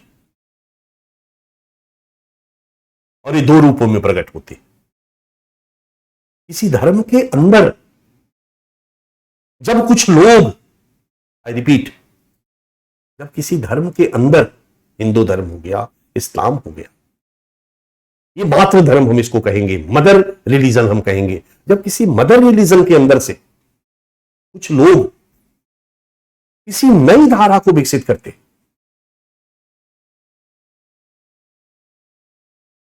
उसको कल्ट करते। पंथ संप्रदाय हिंदी में पढ़े होंगे, लेकिन हिंदी भूल जाओ बच्चा, अंग्रेजी समझ लो, क्योंकि कई बार गूगल ट्रांसलेशन कंफ्यूज कर देता है। कई बार कल्ट का हिंदी पंथ किया गया है, तो कई बार सेक्ट का हिंदी पंथ किया गया। पंथ निरपेक्ष, हमारे संविधान की प्रस्तावना में सेकुलरिज्म का हिंदी पंथ निरपेक्षता है, और इस पर भी बहुत बड़ा डिबेट है, आएगा, चर्चा हम लोग करेंगे। हम लोगों के लिए बेटर है कि हम लोग कल्ट और सेक्ट शब्द का प्रयोग। कल्ट जब किसी मातृ धर्म के अंदर से, किसी रियल धर्म के अंदर से, जो कंप्लीट धर्म है, जिसके अंतर्गत ये 6 विशेषताएं हैं, जो एस्टैब्लिश रिलीजन है, उसके अंदर से जब कुछ लोग धर्म संबंधित कुछ नई धारा को विकसित करते, उसको हम कल्ट करते, राइट। जैसे भारत में शैव, वैष्णव, शाक्त, ये कल्ट कहे जाएंगे, टेक्निकल डिफिनीशन। कल्ट जो है वो किसी धर्म में विशिष्टता को परिलक्षित करता है। कल्ट का सही ट्रांसलेशन हिंदी में विद्वानों ने किया, पूजा उपासना की पद्धति। किसी धर्म के अंतर्गत ईश्वर तक पहुंचने के लिए जो पूजा उपासना है, उसकी कोई अगर नई पद्धति विकसित करे, नया तरीका विकसित करे, नया पाठ विकसित करे, वो कल्ट कहलाता है। नया पाठ मूल मान्यताओं के विरोध में नहीं होते, ये नया पाठ मूल मान्यताओं के विरोधी नहीं होते हैं।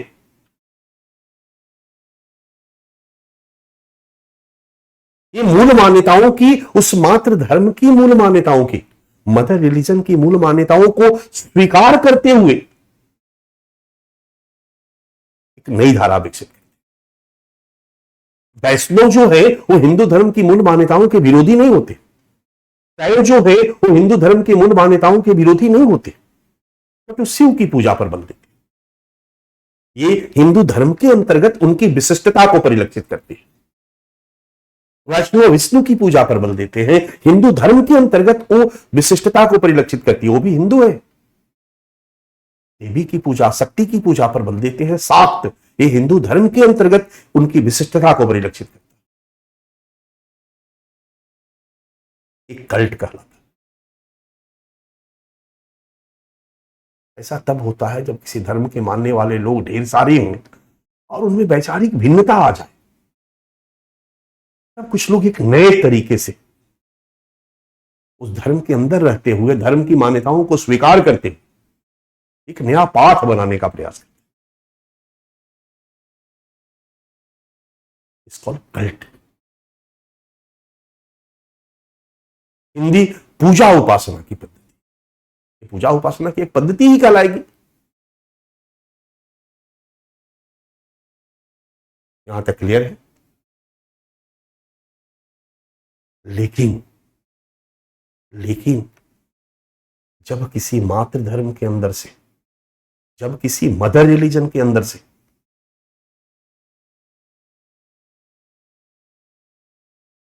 एक नई धारा विकसित होती है, एक नया पाथ निकलता है, लेकिन मुद्दे की बात यह है कि नया पाथ उस धर्म के मूल मान्यताओं का विरोध करके निकलता है। असली बात यही है बच्चा।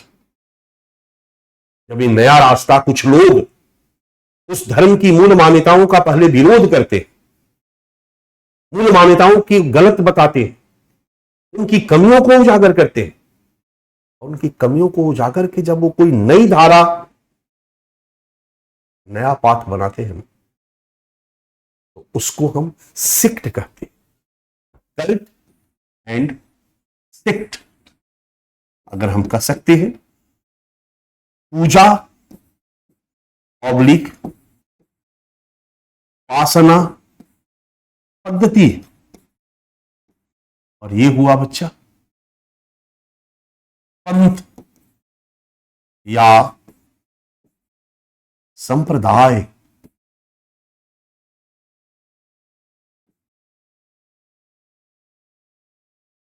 यानी कल्ट और सेक्ट में जो मेजर डिफरेंस है, दोनों किसी मात्र धर्म के अंदर से निकलते, दोनों मात्र धर्म के अंदर कुछ आपसी मत भिन्नता और विरोध के परिणाम स्वरूप निकलते, मत भिन्नता के परिणाम स्वरूप निकलते, दोनों मात्र धर्म के अंदर एक नया पाठ बनाते। ये तीन सिमिलरिटी है। बट कल्ट जो है ये मात्र धर्म की मूल मान्यताओं का विरोध नहीं करता, मूल मान्यताओं को स्वीकार करते हुए उसी में एक नया पाठ बनाता है जो मात्र धर्म के अंदर विशिष्टता को परिलक्षित करता। लेकिन सेक्ट जो है वो मात्र धर्म के मूल मान्यताओं का विरोध करके एक नया पाठ,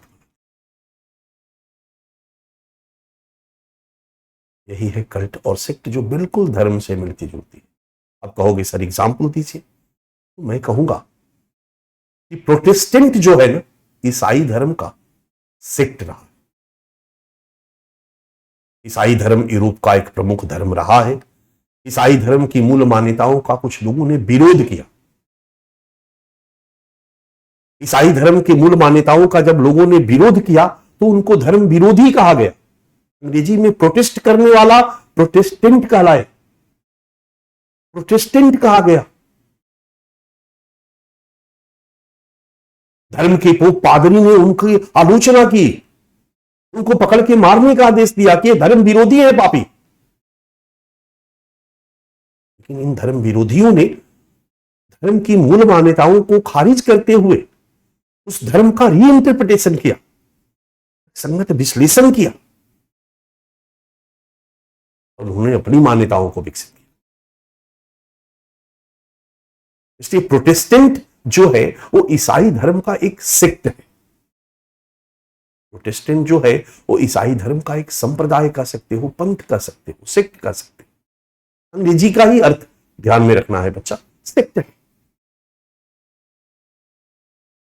दूसरा एग्जाम्पल, हमारे परंपरागत भारत में हिंदू धर्म प्रबल था और हिंदू धर्म में बाद में ब्राह्मणवाद इतना ज्यादा आ गया कि हिंदू धर्म में कई विकृतियां आ गई और तब बौद्ध और जैन, महावीर और गौतम बुद्ध, दो व्यक्तियों ने हिंदू धर्म की इन मूल मान्यताओं का विरोध किया और विरोध करके हिंदू धर्म के अंदर मूल मान्यताओं का विरोध करके नई धारा विकसित की।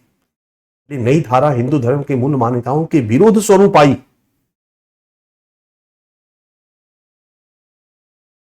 सो दैट टाइम बौद्ध और जैन जो था बच्चा, वो हिंदू धर्म का सेक्ट का उदाहरण था। बौद्ध और जैन जो था दैट टाइम हिंदू धर्म के सेक्ट का उदाहरण। अब कहोगे कि सर दैट टाइम क्यों, अभी क्यों नहीं? तो मैं कहूंगा कि आज वो धर्म का उदाहरण। आज हम बौद्ध और जैन को सेक्ट न कह करके रिलीजन कहेंगे। कैसे भाई? जिस समय महावीर जिंदा थे उनको कोई भगवान नहीं मानता था। गौतम बुद्ध जिंदा थे, उनको कोई भगवान नहीं मानता था, बल्कि उनके नेतृत्व में हिंदू धर्म की मूल मान्यताओं का विरोध किया गया और एक नई धारा का विकास किया गया। उनके साथ जितने भी लोग हुए, जो नई धारा आई वो सेक्ट है। बट समय के साथ साथ धीरे धीरे इसमें भी धर्म के लक्षण विकसित होते चले गए। इसमें भी धर्म के लक्षण विकसित होते चले गए। धर्म के 6 लक्षण ध्यान से देखो। यहां पर भी गौतम बुद्ध को अलौकिक शक्ति का स्वामी मान लिया गया।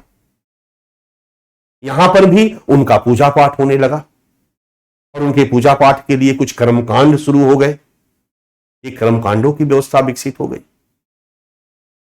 यहां पर भी बिचौलिए हो गए, बौद्ध जो बिचौलिए होते हैं, यहां पर भी फॉलोअर्स हो गए, अनुयायी हो गए। यहां पर भी उनका एक पवित्र ग्रंथ हो गया, पुस्तक हो गया, और धर्म का भी पवित्र ग्रंथ है, पुस्तक है। और यहां पर भी प्रतीकों की व्यवस्था हो गई। बौद्ध या जैन के ड्रेस को देख के कह सकते हो कि ये बौद्ध है या जैन। आ गए कि नहीं 6 लक्षण। और जैसे ही ये 6 लक्षण आए, बौद्ध भी अब सेक्ट नहीं रह गया, बल्कि ये भी धर्म कहलाएगा।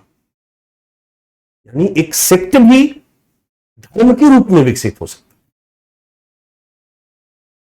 यदि धर्म के सारे लक्षण उसमें आ जाए तो धर्म के रूप में विकसित हो जा सकता है। कल्ट भी धर्म के रूप में विकसित हो सकता है, यदि धर्म के अंतर्गत सारे लक्षण आ जाए। यही है बच्चा धर्म, कल्ट और सेक्ट। मैं उम्मीद करता हूं कि इसका एक भावार्थ आपको समझ में आ गया होगा। मैंने ऐसी गलती इसलिए की क्योंकि ऐसा प्रश्न में पूछा गया है। ठीक है बच्चा, प्रारंभिक समाज, जब हम बंदर से मानव बने तो हम एक विवेकशील प्राणी थे, लेकिन हमारे क्रियाओं पर हमारे इमोशन का प्रभाव ज्यादा था, विवेकशीलता का प्रभाव कम था। जैसे जैसे मानव समाज का उद्विकास होता गया, वैसे वैसे हमारे क्रियाओं पर विवेकशीलता का प्रभाव बढ़ता गया और इमोशन का प्रभाव कम होता गया। तुम कह सकते हो, हम कह सकते हैं कि समाज समय के साथ साथ अधिकाधिक तार्किक होता चला गया। अगर आपसे पूछा जाए कि आदि में जनजातीय समाज की तुलना में ग्रामीण समाज के लोगों के व्यवहार में तार्किकता अधिक होती है या जनजातीय समाज में, उत्तर होगा ग्रामीण समाज के लोगों में तार्किकता ज्यादा होती है, जनजातीय समाज के लोगों पर इमोशन का प्रभाव ज्यादा। अगर आपसे पूछा जाए कि ग्रामीण समाज की तुलना में शहरी समाज के लोगों के क्रियाकलापों पर तार्किकता का प्रभाव ज्यादा होता है या गांव के लोगों के क्रियाओं पर, आप कहोगे शहर के लोगों के क्रियाकलापों पर तार्किकता का प्रभाव ज्यादा होता है। शहर के लोगों के क्रियाकलापों पर गांव की तुलना में इमोशन का प्रभाव कम होता है। गांव वालों के क्रियाकलापों में इमोशन का प्रभाव ज्यादा होता है शहर की तुलना में का प्रभाव। इसका मतलब है कि मानव समाज के विकास के साथ मनुष्य और अधिक तार्किक और अधिक तार्किक और अधिक तार्किक होता चला गया। और जैसे जैसे धर्म का, समाज का विकास हुआ, धर्म का प्रभाव कमजोर होने लगा, क्योंकि धर्म का संबंध किससे है? इमोशन से है। अलौकिक शक्ति में विश्वास, उनके प्रति भक्ति का भाव, ये भावना है हमारा। आई लव हनुमान जी, जान दिन देंगे हनुमान जी के लिए। हम तर्कसंगत तरीके से नहीं हनुमान जी को सोचते हैं, अच्छा हनुमान जी है कि नहीं है, ये मोबाइल उठाया बिगड़ गया, चलो टेस्ट करते हैं हनुमान जी है कि नहीं है। हनुमान जी के साथ मोबाइल को सटाया, यार बना नहीं बना, नहीं बना, बैटरी डिस्चार्ज है, सटा के देखा कुछ चार्ज हो जाए। कभी हमने तर्कसंगत तरीके से यार ईश्वर को एग्जामिन नहीं किया। ईश्वर का संबंध, धर्म का संबंध हमारे इमोशन से है।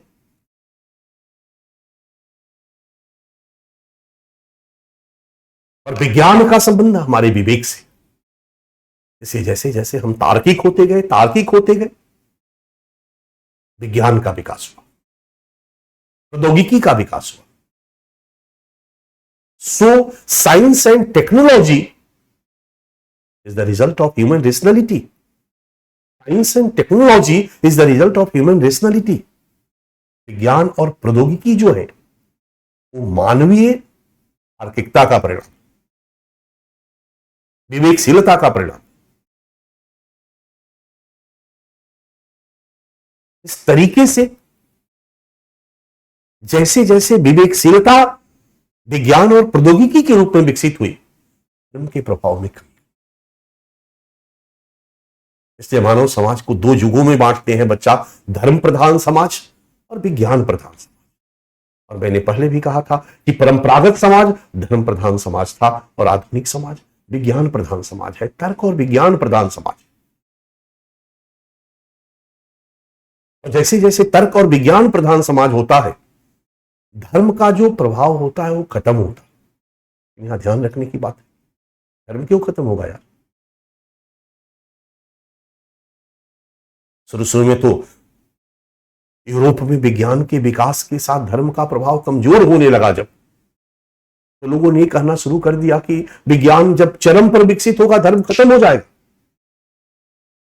फिर विद्वानों ने खारिज किया और कहा कि ऐसा नहीं होगा, विज्ञान के विकास के साथ धर्म खत्म नहीं होता है, धर्म का प्रभाव खत्म नहीं होता है, धर्म का अतार्किक अवैज्ञानिक प्रभाव खत्म होता है। जो धर्म के अंतर्गत अंधविश्वास है, जो धर्म के अंतर्गत अतार्किकता है, अवैज्ञानिकता है, वो खत्म होती है।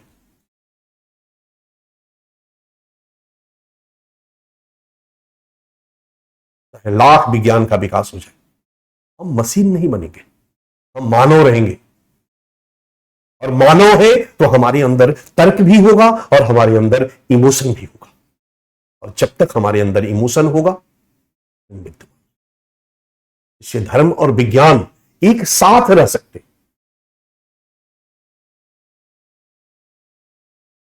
बस दोनों अपने लिमिटेशन में रहे। धर्म अपने सीमा में रहे, अलौकिक शक्ति में विश्वास और उनसे जुड़े कर्मकांडों की व्यवस्था तक रहे। मानते हैं हम हनुमान जी हैं, हनुमान जी हैं, पूजा करते हैं, जाते हैं, काम करते हैं अपना। लेकिन जैसे ही धर्म इंक्रोचमेंट करना शुरू कर देगा बाकी चीजों की, आपकी तबीयत खराब इसलिए है कि आपका राहु का दशा खराब चल रहा है, व्हाट इज दिस यार? This is the encroachment of religion. समझ रहे हो मेरी बात को? ये धर्म का इंक्रोचमेंट है, कब्जा है धर्म का। ये पागलपन ही तो था कि धर्म कहने लगा था कि पृथ्वी के चारों तरफ सारे ग्रह चक्कर लगाते हैं। अरे ये सब आपको कहने की क्या जरूरत है? आप जय हनुमान कीजिए ना। आप ज्ञान देने लग रहे हो यार, आप प्राकृतिक घटनाओं के बारे में ज्ञान दे रहे हो, आप शारीरिक स्वास्थ्य के बारे में ज्ञान दे रहे हो, आप समाज के बारे में ज्ञान दे रहे हो। आप ज्ञान का स्रोत मत बनो। एक लंबे समय तक धर्म ने ज्ञान के स्रोत के रूप में काम करना शुरू कर दिया, हर चीज का भविष्यवाणी करना शुरू कर दिया, क्षेत्र में इंक्रोचमेंट कर दिया। विवाह व्यवस्था, परिवार व्यवस्था, आर्थिक व्यवस्था, राजनीतिक व्यवस्था सब धर्म से ओतप्रोत हो गया। राज्य के दैवीय अधिकार का सिद्धांत, राजा भगवान का प्रतिनिधि है, भगवान ने राजा को हमारे ऊपर शासन करने के लिए भेजा है, हमारा धर्म है कि हम राजा की आज्ञा का पालन करें। What is this? आप राजनीतिक व्यवस्था में भी इंक्रोचमेंट कर रहे हो, विवाह परिवार व्यवस्था में पति परमेश्वर है, इंक्रोचमेंट कर रहे हो। ये धर्म का इंक्रोचमेंट है, अनावश्यक हस्तक्षेप है। इसलिए जब विज्ञान का विकास हुआ बच्चा, ये धर्म के इंक्रोचमेंट खत्म होते चले, धर्म का अतार्किक और वैज्ञानिक प्रभाव खत्म हो गया। हम धार्मिक हैं, हम पूजा पाठ करते हैं, लेकिन अंधविश्वास में हम भरोसा नहीं रखते। इस तरह के धार्मिक हम हो सकते हैं या नहीं हो सकते? यानी धर्म के अतार्किक और वैज्ञानिक मान्यताओं, बकवास टाइप चीजों को नहीं मानते। एक आस्था है, एक विश्वास है, एक मान्यता है, दैट्स ऑल।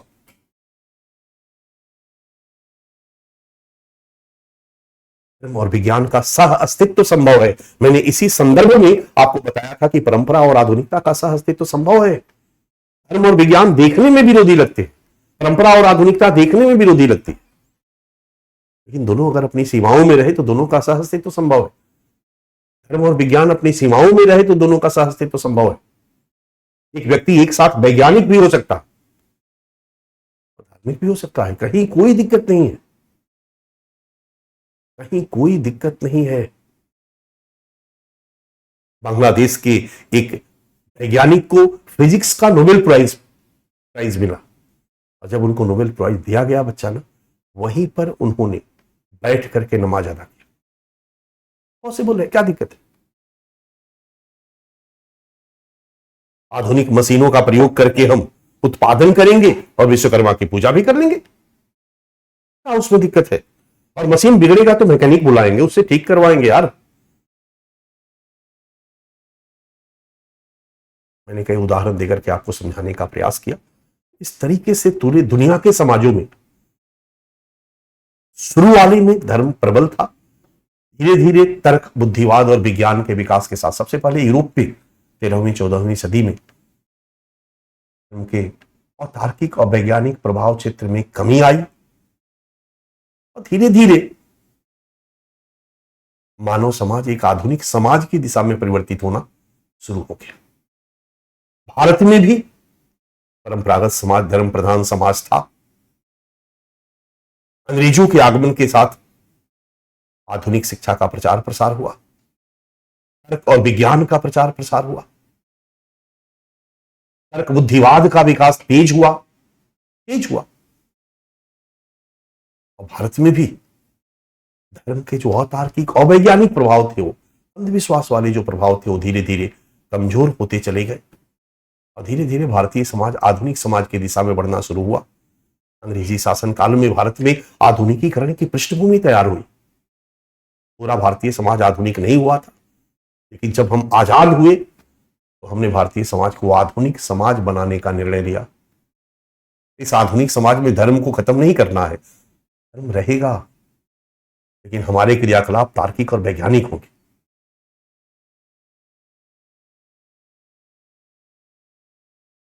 इस तरीके से भारतीय समाज में आधुनिक समाज के निर्माण की प्रक्रिया शुरू। तो मोटा मोटी धर्म और विज्ञान भी बच्चा हमने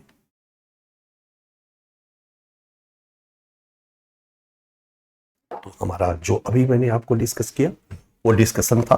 तीसरा पॉइंट धर्म से संबंधित दिमाग में होना चाहिए, धर्म एवं विज्ञान, जिसकी चर्चा मैंने आपको कर दी।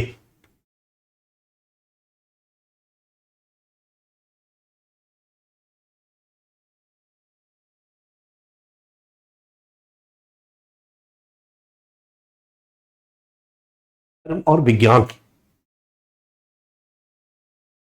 अब एक और वर्ड यूज किया जाता है, ध्यान से सुनिएगा, धर्म निरपेक्षता।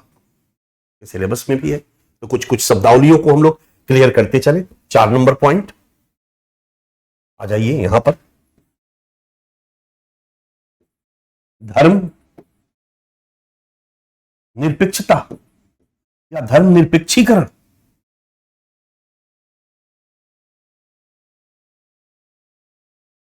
ये क्या है भाई? सेकुलरिज्म, सेकुलराइजेशन, मोटे अर्थ में समझिए। अभी टॉपिक है, हम लोग पढ़ेंगे, डेप्थ में पढ़ेंगे। इस पर लगातार प्रश्न पूछा गया है।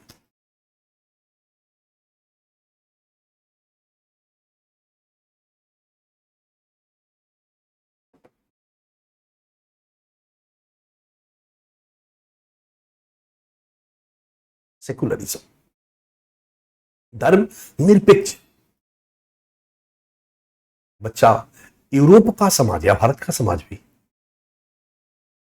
परंपरागत समाज धर्म प्रधान था। और धर्म प्रधान का मतलब होता है कि सामाजिक, आर्थिक, राजनीतिक, सांस्कृतिक सभी क्षेत्रों में धर्म व्याप्त था। समाज के जो नियम थे वो धार्मिक मान्यताएं ही समाज के नियम थे। सामाजिक नियमों का स्रोत भी धर्म था। सामाजिक जीवन के सभी क्षेत्रों में धर्म का प्रभाव प्रबल था। और 12वीं, 13वीं सदी, 14वीं सदी तक आते आते धर्म का प्रभाव समाज पर इतना ज्यादा प्रबल हो गया कि पूरे समाज पर पोप पादरी ने कब्जा जमा लिया। खास करके राज्य पर तो इतना ज्यादा वर्चस्व स्थापित कर लिया कि पोप और पादरी डिसाइड करते थे कि किसी राज्य का राजा कौन होगा। सोचो, पोप की सहमति के बिना, ये पोप रोम में बैठता था, नाम सुना होगा, पढ़ा होगा वर्ल्ड हिस्ट्री। उनकी सहमति के बिना, उनका मुहर जब तक नहीं लगे तब तक कोई राजा नहीं बन सकता था। ये कहानी थी बच्चा।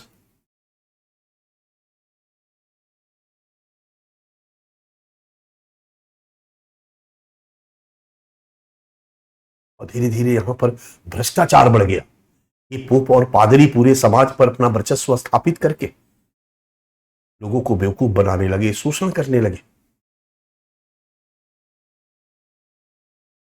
स्वर्ग जाने का टिकट है लोग काटते थे। अब समझ सकते हो कि कितना भ्रष्टाचार था और कितना लोग बेवकूफ बनाते थे धर्म के नाम पर।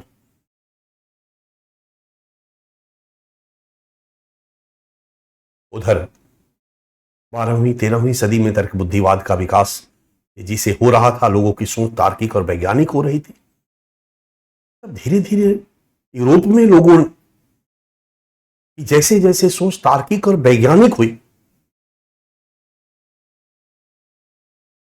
सामाजिक जीवन में, राजनीतिक जीवन में, आर्थिक क्षेत्र में, सभी क्षेत्रों में धर्म का प्रभाव कम होने लगा। जैसे जैसे तर्क और विज्ञान का विकास हुआ, यूरोप में धर्म का प्रभाव कम होने लगा और धीरे धीरे एक धर्मनिरपेक्ष समाज का विकास हुआ। एक ऐसा समाज जो तर्क और विज्ञान पर आधारित है, एक ऐसा समाज जहां किसी भी घटना का विश्लेषण तार्किक और वैज्ञानिक दृष्टिकोण से किया जाता है, धार्मिक दृष्टिकोण से नहीं। फेल हो गए तो इसलिए फेल हो गए कि शनि की साढ़े साती चल रही है, नो, तार्किक और वैज्ञानिक दृष्टिकोण से किया जाता है।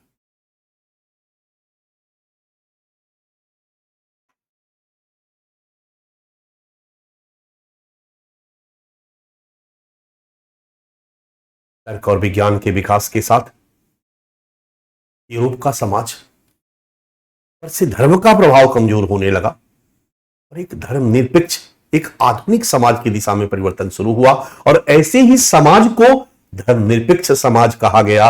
इसी प्रक्रिया को धर्मनिरपेक्षीकरण की प्रक्रिया कहा गया और विचारधारा को धर्मनिरपेक्षता कहा गया। सेकुलरिज्म एक आइडियोलॉजी है, एक विचारधारा है जो सामाजिक जीवन के सभी क्षेत्रों से धर्म के अतार्किक अवैज्ञानिक प्रभावों के, विशेष रूप से राज्य से अतार्किक अवैज्ञानिक प्रभावों के उन्मूलन पर बल देती है। धर्मनिरपेक्षता एक विचारधारा है जो राज्य पर धर्म के प्रभाव को डिनाई करती है। इसकी मान्यता है कि राज्य पर धर्म का कोई हस्तक्षेप नहीं होना चाहिए। जो उस समय यूरोप में चल रहा था, राज्य पर ही नहीं, सामाजिक जीवन के किसी भी क्षेत्र में धर्म का हस्तक्षेप नहीं। और यूरोप में इस तरह का बदलाव तभी आएगा ना बच्चा, जब लोगों की सोच तार्किक और वैज्ञानिक होगी। लोगों की सोच तार्किक और वैज्ञानिक हो रही थी, इसलिए यूरोप में इस तरह का बदलाव आया। यही है धर्मनिरपेक्षता। भारत में भी हम आजाद हुए, हमने भी आधुनिक भारत बनाने का लक्ष्य रखा। आधुनिक शिक्षा के प्रचार प्रसार के साथ भारत में भी एक आधुनिक समाज, धर्मनिरपेक्ष समाज की ओर परिवर्तन की दिशा अग्रसारित हुई और इसी कंटेस्ट में हम भारत में धर्मनिरपेक्षता को पढ़ेंगे। हमारी परिस्थितियां बिल्कुल अलग थी, हमने कुछ नए अंदाजों में सेकुलराइजेशन को अपनाया, सेकुलरिज्म को अपनाया। क्या अर्थ है, कैसे अर्थ है, बट मोटा मोटी यही समझ लेना कि सामाजिक जीवन के विभिन्न क्षेत्रों से धर्म के प्रभाव क्षेत्र में कमी और एक तार्किक वैज्ञानिक समाज का निर्माण, इसको सेकुलरिज्म क्लियर रहेगा। अगला शब्द है बच्चा टर्मिनोलॉजी, 5 नंबर।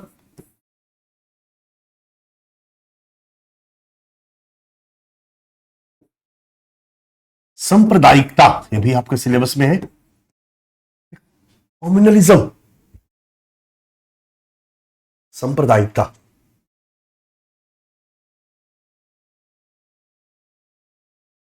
सांप्रदायिकता, कम्युनलिज्म। सांप्रदायिकता एक भावना है, पॉजिटिव या नेगेटिव? नेगेटिव।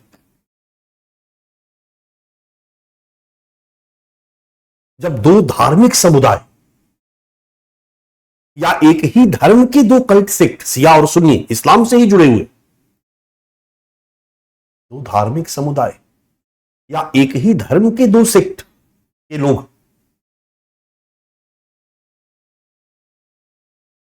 जब एक दूसरे से के ऊपर अविश्वास करने लगे, परस्पर अविश्वास की भावना, एक दूसरे के प्रति ईर्ष्या और द्वेष का भाव रखने लगे, घृणा का भाव रखने लगे, तो इसी भावना को सांप्रदायिकता कहा जाता है। यही है कम्युनलिज्म। जब ये भावना रहेगी बच्चा हिंदू में मुस्लिमों के प्रति, मुस्लिमों में हिंदुओं के प्रति, तो दोनों एक दिन लड़ जाएंगे। तो इसको कहते हैं सांप्रदायिक दंगा। सांप्रदायिक दंगा।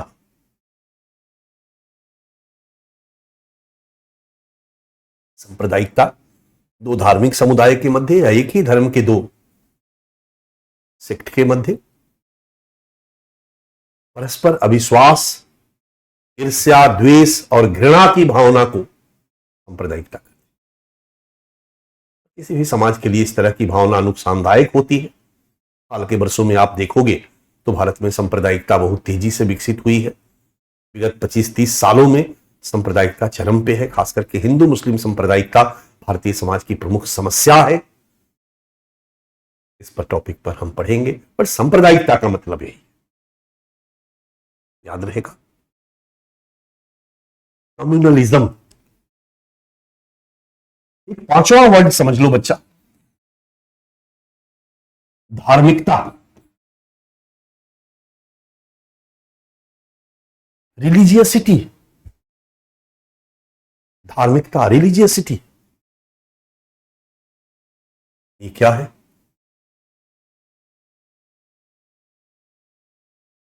ध्यान से सुनो। जब हम कम्युनलिज्म पढ़ते हैं ना, तो हमें धार्मिकता का मतलब समझना चाहिए। ये सब खाली टर्मिनोलॉजी लिखते जाओ, नाम लिखते जाओ, समझ आपके दिमाग में है। हमें धार्मिकता का मतलब समझना चाहिए।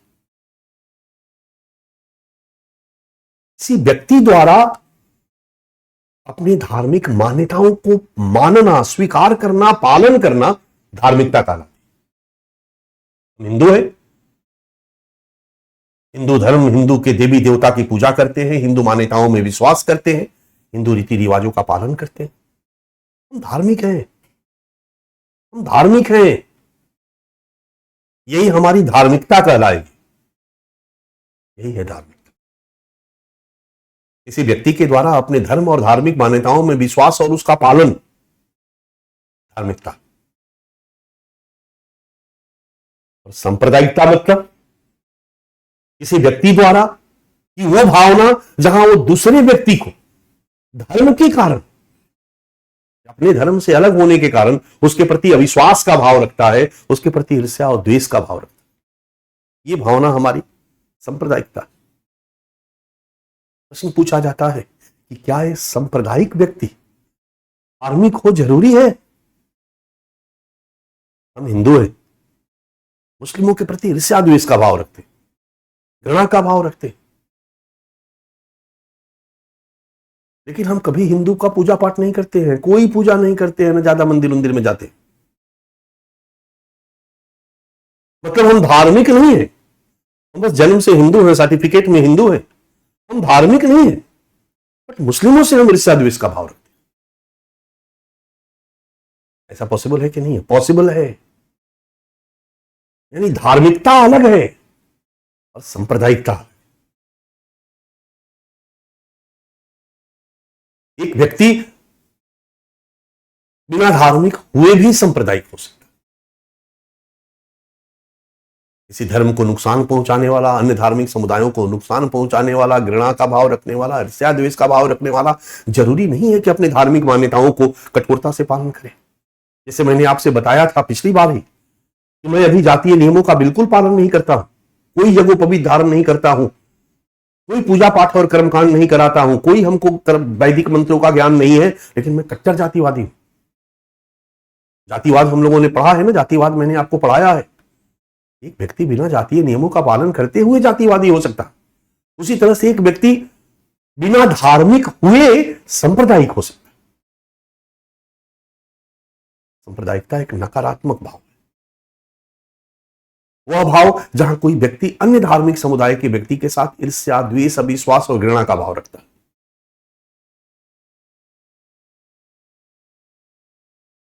और धार्मिकता का मतलब होता है अपने धर्म और धार्मिक मान्यताओं का पालन करना। याद रहेगा।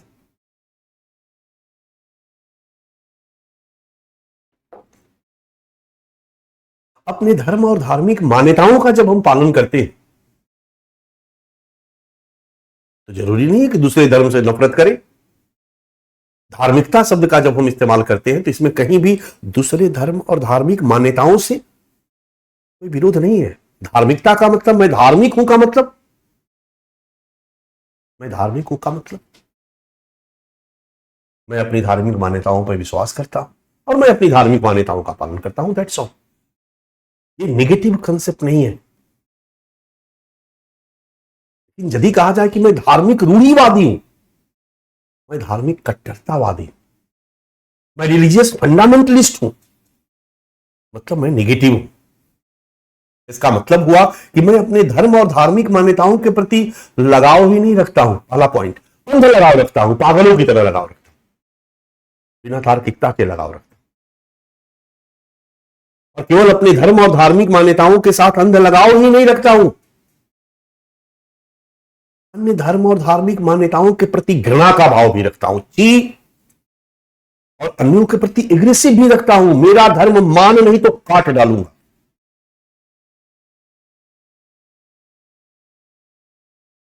इसके लिए विद्वानों ने एक शब्द दिया, 7 नंबर,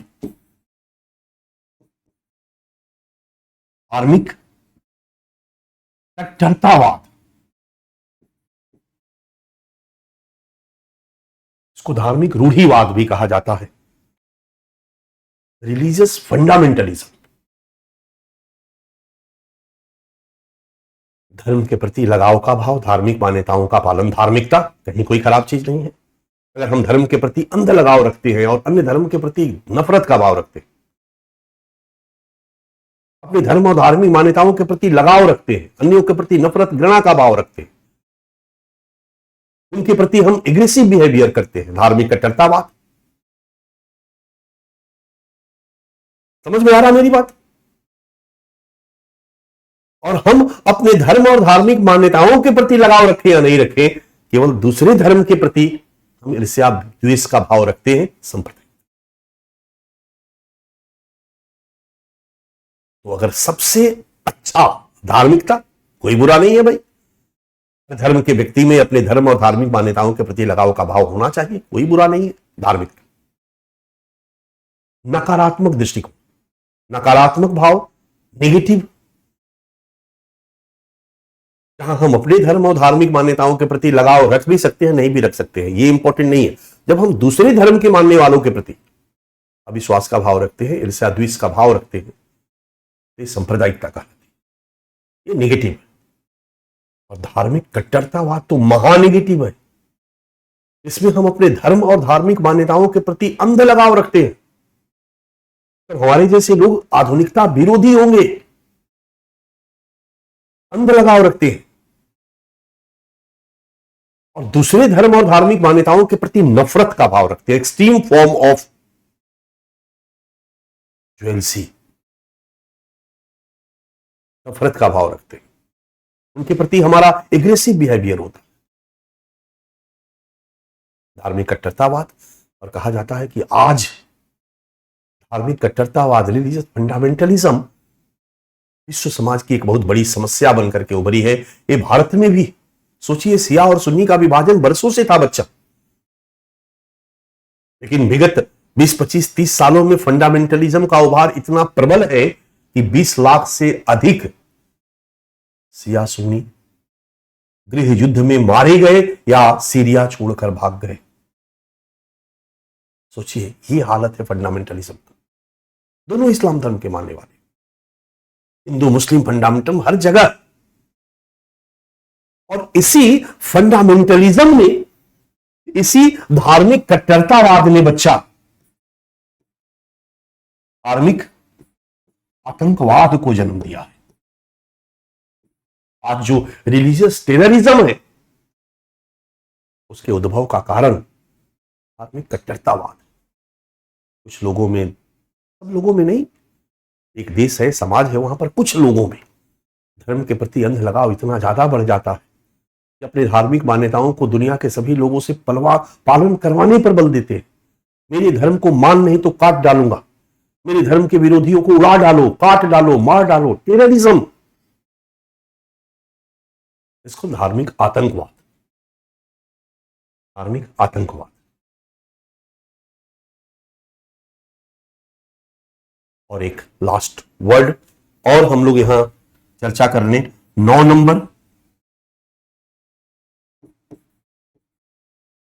धार्मिक पुनः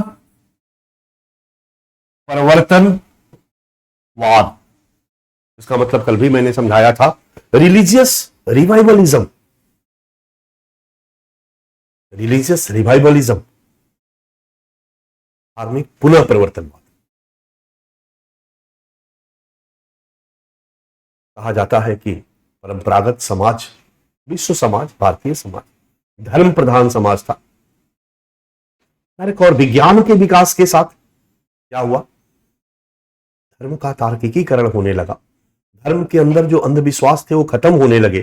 सो यू कैन से सामाजिक जीवन के सभी क्षेत्रों से धर्म का जो प्रभाव था वो कमजोर होने लगा, धर्म के प्रभाव में कमी आई। बट 1970 के बाद बच्चा देखा गया दुनिया के सभी समाजों में, 70-80 के बाद मुख्यतया धर्म का प्रभाव फिर से प्रचलन में आ गया। इसको वैश्वीकरण का परिणाम माना जाता है। Religious revivalism is the result of globalisation. धर्म फिर से प्रचलन में आ गया, सामाजिक, आर्थिक, राजनीतिक हर क्षेत्र में धर्म व्याप्त हो गया। कोई इंडस्ट्री भी लगा रहा है तो पूजा पाठ के साथ लगा रहा है। लग रहा था कि धीरे धीरे सब चीज खत्म हो जाएगा। कल धर्म प्रधान था, धर्म के प्रभाव में कमी आई थी, फिर से धर्म का प्रभाव बढ़ने लगा, धार्मिक पुनः परिवर्तनवाद, रिलीजियस रिवाइवलिज्म। इसी घटना को नाम दिया गया religious revivalism, religious revivalism, religious revivalism. कोई शक, कहीं कोई डाउट? क्लियर है बच्चा?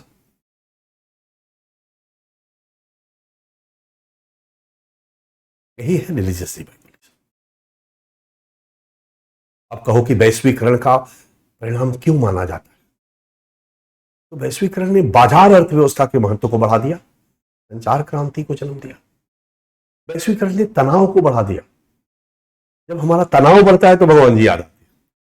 आज मंदिरों में जाने वालों की संख्या बढ़ी है, कांवर लेके जाने वालों की संख्या बढ़ी है, नवरात्र करने वालों की संख्या बढ़ी है, जल चढ़ाने वालों की संख्या बढ़ी है। जानते हो इसके पीछे बहुत बड़ा कारण है हमारी बढ़ती महत्वाकांक्षा, हमारा तनाव, हमारी परेशानी। हमारी महत्वाकांक्षा इतनी बढ़ गई है कि हम सब पाना चाहते हैं, सब पाने के चक्कर में हम ईएमआई की जिंदगी जी रहे। कर्ज लेकर के घर खरीद लिया, भाई घर भी होना चाहिए हमारा दिखाने के लिए, कार खरीद लिया, टीवी खरीद लिया, फ्रिज खरीद लिया, अब ईएमआई के तलवार पे जी रहे हैं। घर भय इतना ज्यादा है कि जरा सा भी पैर लड़खड़ाया से कट जाएंगे। और यही डर हमें मंदिरों तक ले जाता है, यही डर हमें बाबाओं तक ले जाता है, यही डर। और दूसरा, बाजार की शक्तियों ने धर्म को इस तरीके से बेचना जब शुरू किया, तो इस तरीके से पैकेजिंग की ना यार, हर जगह धर्म धर्म धर्म छाता चला जा रहा। यही है धार्मिक पुनः परिवर्तनवाद, रिलीजियस रिवाइवलिज्म। ये भी एक इंपॉर्टेंट फेनोमेना है, हमारे समाज की घटना है, समाज से जुड़ी हुई घटना है और धर्म से जुड़ी हुई घटना है। और जब ग्लोबलाइजेशन में बाजार की शक्तियों ने धर्म को बेचना शुरू कर दिया ना, तो इस घटना को कहा गया 10 नंबर, धर्म का बाजारीकरण, कमर्शलाइजेशन ऑफ रिलीजन, धर्म का बाजारीकरण। सेठ जी लोगों ने देखा कि पब्लिक अभी धर्म में है, धर्म को बेचा जा सकता है, चलो धर्म को बेचते हैं। और सेठ जी लोगों ने बेचने के चक्कर में धर्म की इतनी सुंदर पैकेजिंग की और इतना प्रचार प्रसार करना शुरू किया, तो उनका पीछे मुख्य मुद्दा था लाभ कमाना। लोगों के लिए भी धर्म पॉपुलर लगने, अच्छा लगने लगा, मजा आने लगा। लोगों ने धर्म को फिर से अपनाना शुरू कर दिया। बाजार की शक्तियों ने धर्म का बाजारीकरण। और जब नेताओं ने देखा कि धर्म चारों तरफ फैला हुआ है यार, तो फिर क्यों ना धर्म के आधार पर राजनीति की जाए। धर्म का राजनीतिकरण, 11 नंबर, धर्म का राजनीतिकरण, politicization of religion, politicization of religion, politicization of religion, धर्म का राजनीतिकरण, ये भी आज के डेट में एक महत्वपूर्ण घटना है। हमें बताने की जरूरत नहीं है कि कई पॉलिटिकल पार्टी धर्म के रास्ते सत्ता तक पहुंचने का प्रयास कर रही है। राजनीतिक सत्ता को प्राप्त करने के लिए धर्म का प्रयोग कर रही है। यही है धर्म का राजनीतिकरण। और यह भी आज विश्व समाज की नहीं, भारतीय समाज की एक प्रमुख घटना है। ये सब एक दूसरे से जुड़े हुए हैं। बच्चा, धर्म के बाजारीकरण ने धर्म के राजनीतिकरण को प्रमोट किया, वैश्वीकरण ने दोनों को प्रमोट किया। वैश्वीकरण ने मार्केट फोर्सेस को महत्वपूर्ण बना दिया, मार्केट फोर्सेस ने धर्म को बेचना शुरू किया, धर्म का बाजारीकरण हुआ। धर्म के बाजारीकरण और धर्म के राजनीतिकरण से धर्म फिर से प्रचलन में आ गया। रिलीजियस रिवाइवलिज्म संभव हुआ, या रिलीजियस रिवाइवलिज्म ने धर्म के बाजारीकरण और धर्म के राजनीतिकरण को प्रमोट किया। सब एक दूसरे से जुड़े। हम रिलीजियस फंडामेंटलिस्ट हुए, धर्म के प्रति रूढ़ हुए, अंध लगाव रखने लगे, तो अपने हर धार्मिक मान्यताओं का पालन करने लगे, धर्म फिर से प्रचलन में आ गया। तो कहीं ना कहीं धार्मिक रूढ़िवाद भी धार्मिक पुनः प्रवर्तनवाद का एक कारण बन गया। तो धर्म से जुड़ी हुई ये सभी समकालीन विश्व समाज की ही नहीं, भारतीय समाज की प्रमुख घटना है। और जब हम धर्म पर पढ़ेंगे तो इन सभी संकल्पनाओं का हमें संज्ञान होना चाहिए और इन घटनाओं के बारे में भी हम चर्चा करते चलेंगे। अब हम एक लाइन भी चर्चा करेंगे तो मेरा बच्चा समझ जाएगा। अगर मैं कहूं कि वैश्वीकरण की प्रक्रिया ने बाजार की शक्तियों को महत्व प्रदान करके धर्म के बाजारीकरण को संभव बनाया है, तो ये लाइन बोलूंगा तो हमारा बच्चा समझ जाएगा। अब तनाव में नहीं आएगा कि फिर इसका मतलब क्या हो।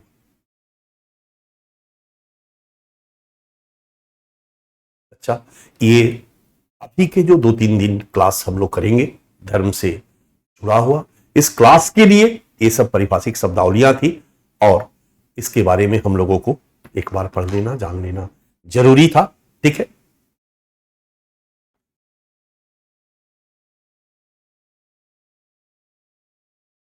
हम लोगों का जो टॉपिक है, एक डायमेंशन खींच दो, भारत में धर्म, भारत में धर्म।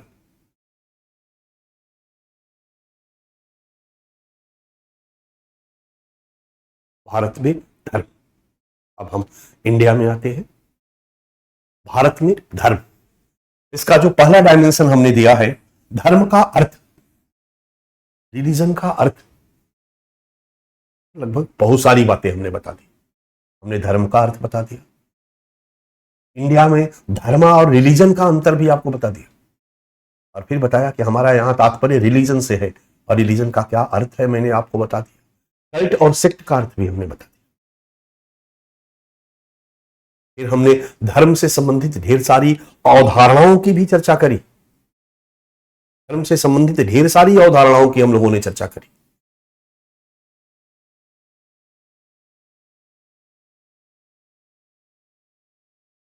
हम लोगों ने धर्मनिरपेक्षता की चर्चा करी, धर्म और विज्ञान के बंध संबंधों की चर्चा करी, धर्मनिरपेक्षता की चर्चा करी, धर्मनिरपेक्षीकरण की चर्चा करी, सांप्रदायिकता की चर्चा करी, धार्मिकता की चर्चा करी, धार्मिक रूढ़िवाद की चर्चा करी, धार्मिक आतंकवाद की चर्चा करी, धर्म के पुनः प्रवर्तनवाद की, धार्मिक पुनः प्रवर्तनवाद की चर्चा करी, धर्म के बाजारीकरण की चर्चा करी, धर्म के राजनीतिकरण की चर्चा करी। तो धर्म और उससे संबंधित ढेर सारी अवधारणाओं के अर्थ को हम लोगों ने यहां पर समझ लिया, और कैसे मानव समाज प्रारंभ में धर्म प्रधान समाज था और फिर कैसे धीरे धीरे तर्क और विज्ञान प्रधान समाज के रूप में मानव समाज परिवर्तित हुआ, इन सब की चर्चा करिए। फिर हम भारत में आते हैं, और जब हम भारत में धर्म की बात करते हैं तो भारत में भी परंपरागत भारतीय समाज धर्म प्रधान समाज था, और एक प्रमुख धर्म हुआ करता था हिंदू धर्म। फिर हिंदू धर्म के मूल मान्यताओं के विरोध में दो और धर्म का विकास होता है। शुरू में सेक्ट होता है, बौद्ध और जैन, और धीरे धीरे इसमें धर्म के लक्षण जुड़ते चले जाते हैं और बौद्ध और जैन भी धर्म के रूप में विकसित होता चला जाता है। इस्लाम के आगमन के साथ एक नया धर्म भारत में प्रवेश करता है। अंग्रेजों के आगमन के साथ ईसाई धर्म का प्रवेश होता है। उसके पहले कुछ पारसी भी, इसी में से सिख निकलता है। इस तरीके से भारत एक बहुधार्मिक समाज के रूप में विकसित होता है और आज का भारत एक बहुधार्मिक समाज है। यहां कई धर्म के लोग रहते हैं, हिंदू, मुस्लिम, सिख, ईसाई, पारसी, बौद्ध, जैन। और यही नहीं, हर धर्म कई कल्ट और सेक्ट में बटे हुए। दिगंबर है, श्वेतांबर है, शैव है, वैष्णव है, शाक्त है। कई सिया है, सुन्नी है, कई धर्म, हर धर्म कुछ कल्ट और सेक्ट में बटे हुए हैं। अलग अलग परंपराओं के साथ, अलग अलग मान्यताओं के साथ लोग जी रहे। यह है भारत में धार्मिक विविधता। और इस धार्मिक विविधता पे डिटेल चर्चा सेकेंड चैप्टर में हम करेंगे। आपका टॉपिक है भारत में विविधता। उसमें हम भाषाई विविधता, क्षेत्रीय विविधता, धार्मिक विविधता की भी चर्चा करेंगे। वहां थोड़ा बात यही सब लिखवाएंगे। बौद्ध कितने खंडों में बटे हैं, जैन कितने खंडों में बटे हैं, ईसाई कितने खंडों में बटे, मुस्लिम कितने खंडों में, इस्लाम धर्म के मानने वाले भारत में कितने खंडों में बटे। डाइवर्सिटी, रिलीजियस डाइवर्सिटी देखने का प्रयास करेंगे। भारत विविधताओं से परिपूर्ण है और धार्मिक विविधता भारतीय समाज की एक प्रमुख।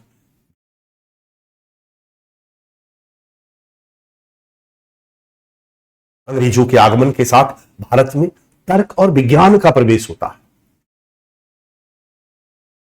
अंग्रेजों के आगमन के साथ एक आधुनिक भारतीय समाज के निर्माण की प्रक्रिया शुरू होती है। और आधुनिक भारतीय समाज मतलब धर्मनिरपेक्ष भारतीय समाज के निर्माण की प्रक्रिया। देश आजाद होता है और हमारे स्वतंत्रता आंदोलन के नेताओं द्वारा, भारत के नेताओं द्वारा भारत को आधुनिक भारतीय समाज के रूप में परिवर्तित करने का लक्ष्य निर्धारित किया जाता है। भारतीय समाज को आधुनिक समाज बनाने का लक्ष्य निर्धारित किया जाता है। भारतीय समाज को धर्मनिरपेक्ष समाज बनाने का लक्ष्य निर्धारित किया जाता है। समाजवादी समाज बनाने का लक्ष्य निर्धारित किया जाता है।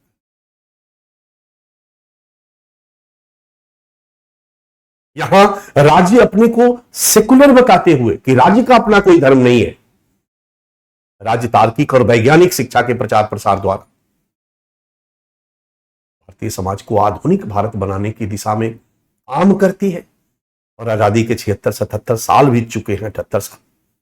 इस पूरी प्रक्रिया में काफी हद तक भारतीय समाज एक आधुनिक धर्मनिरपेक्ष भारतीय समाज के रूप में परिणत हुआ।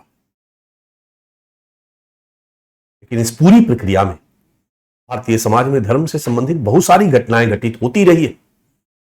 इसी पूरी प्रक्रिया में आजादी के बाद सांप्रदायिकता भारतीय समाज की एक प्रमुख घटना रही है।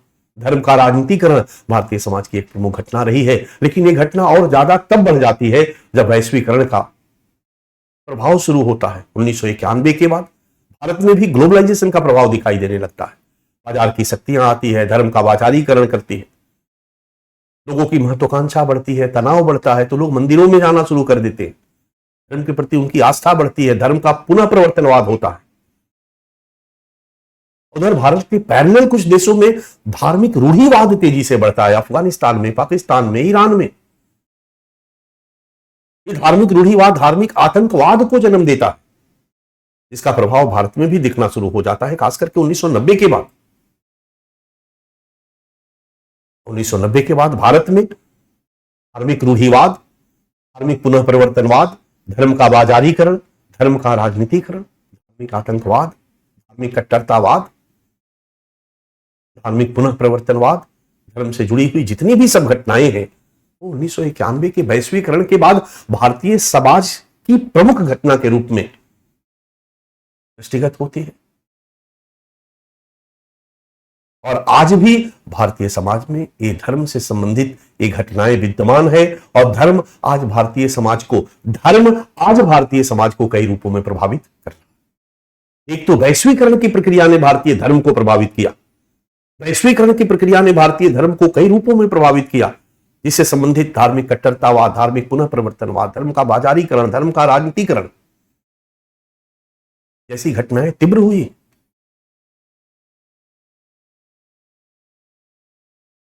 तो दूसरी तरफ धर्म भी आज भारतीय सामाजिक जीवन को व्यापक रूप से प्रभावित कर रही है, कल भी कर रही थी।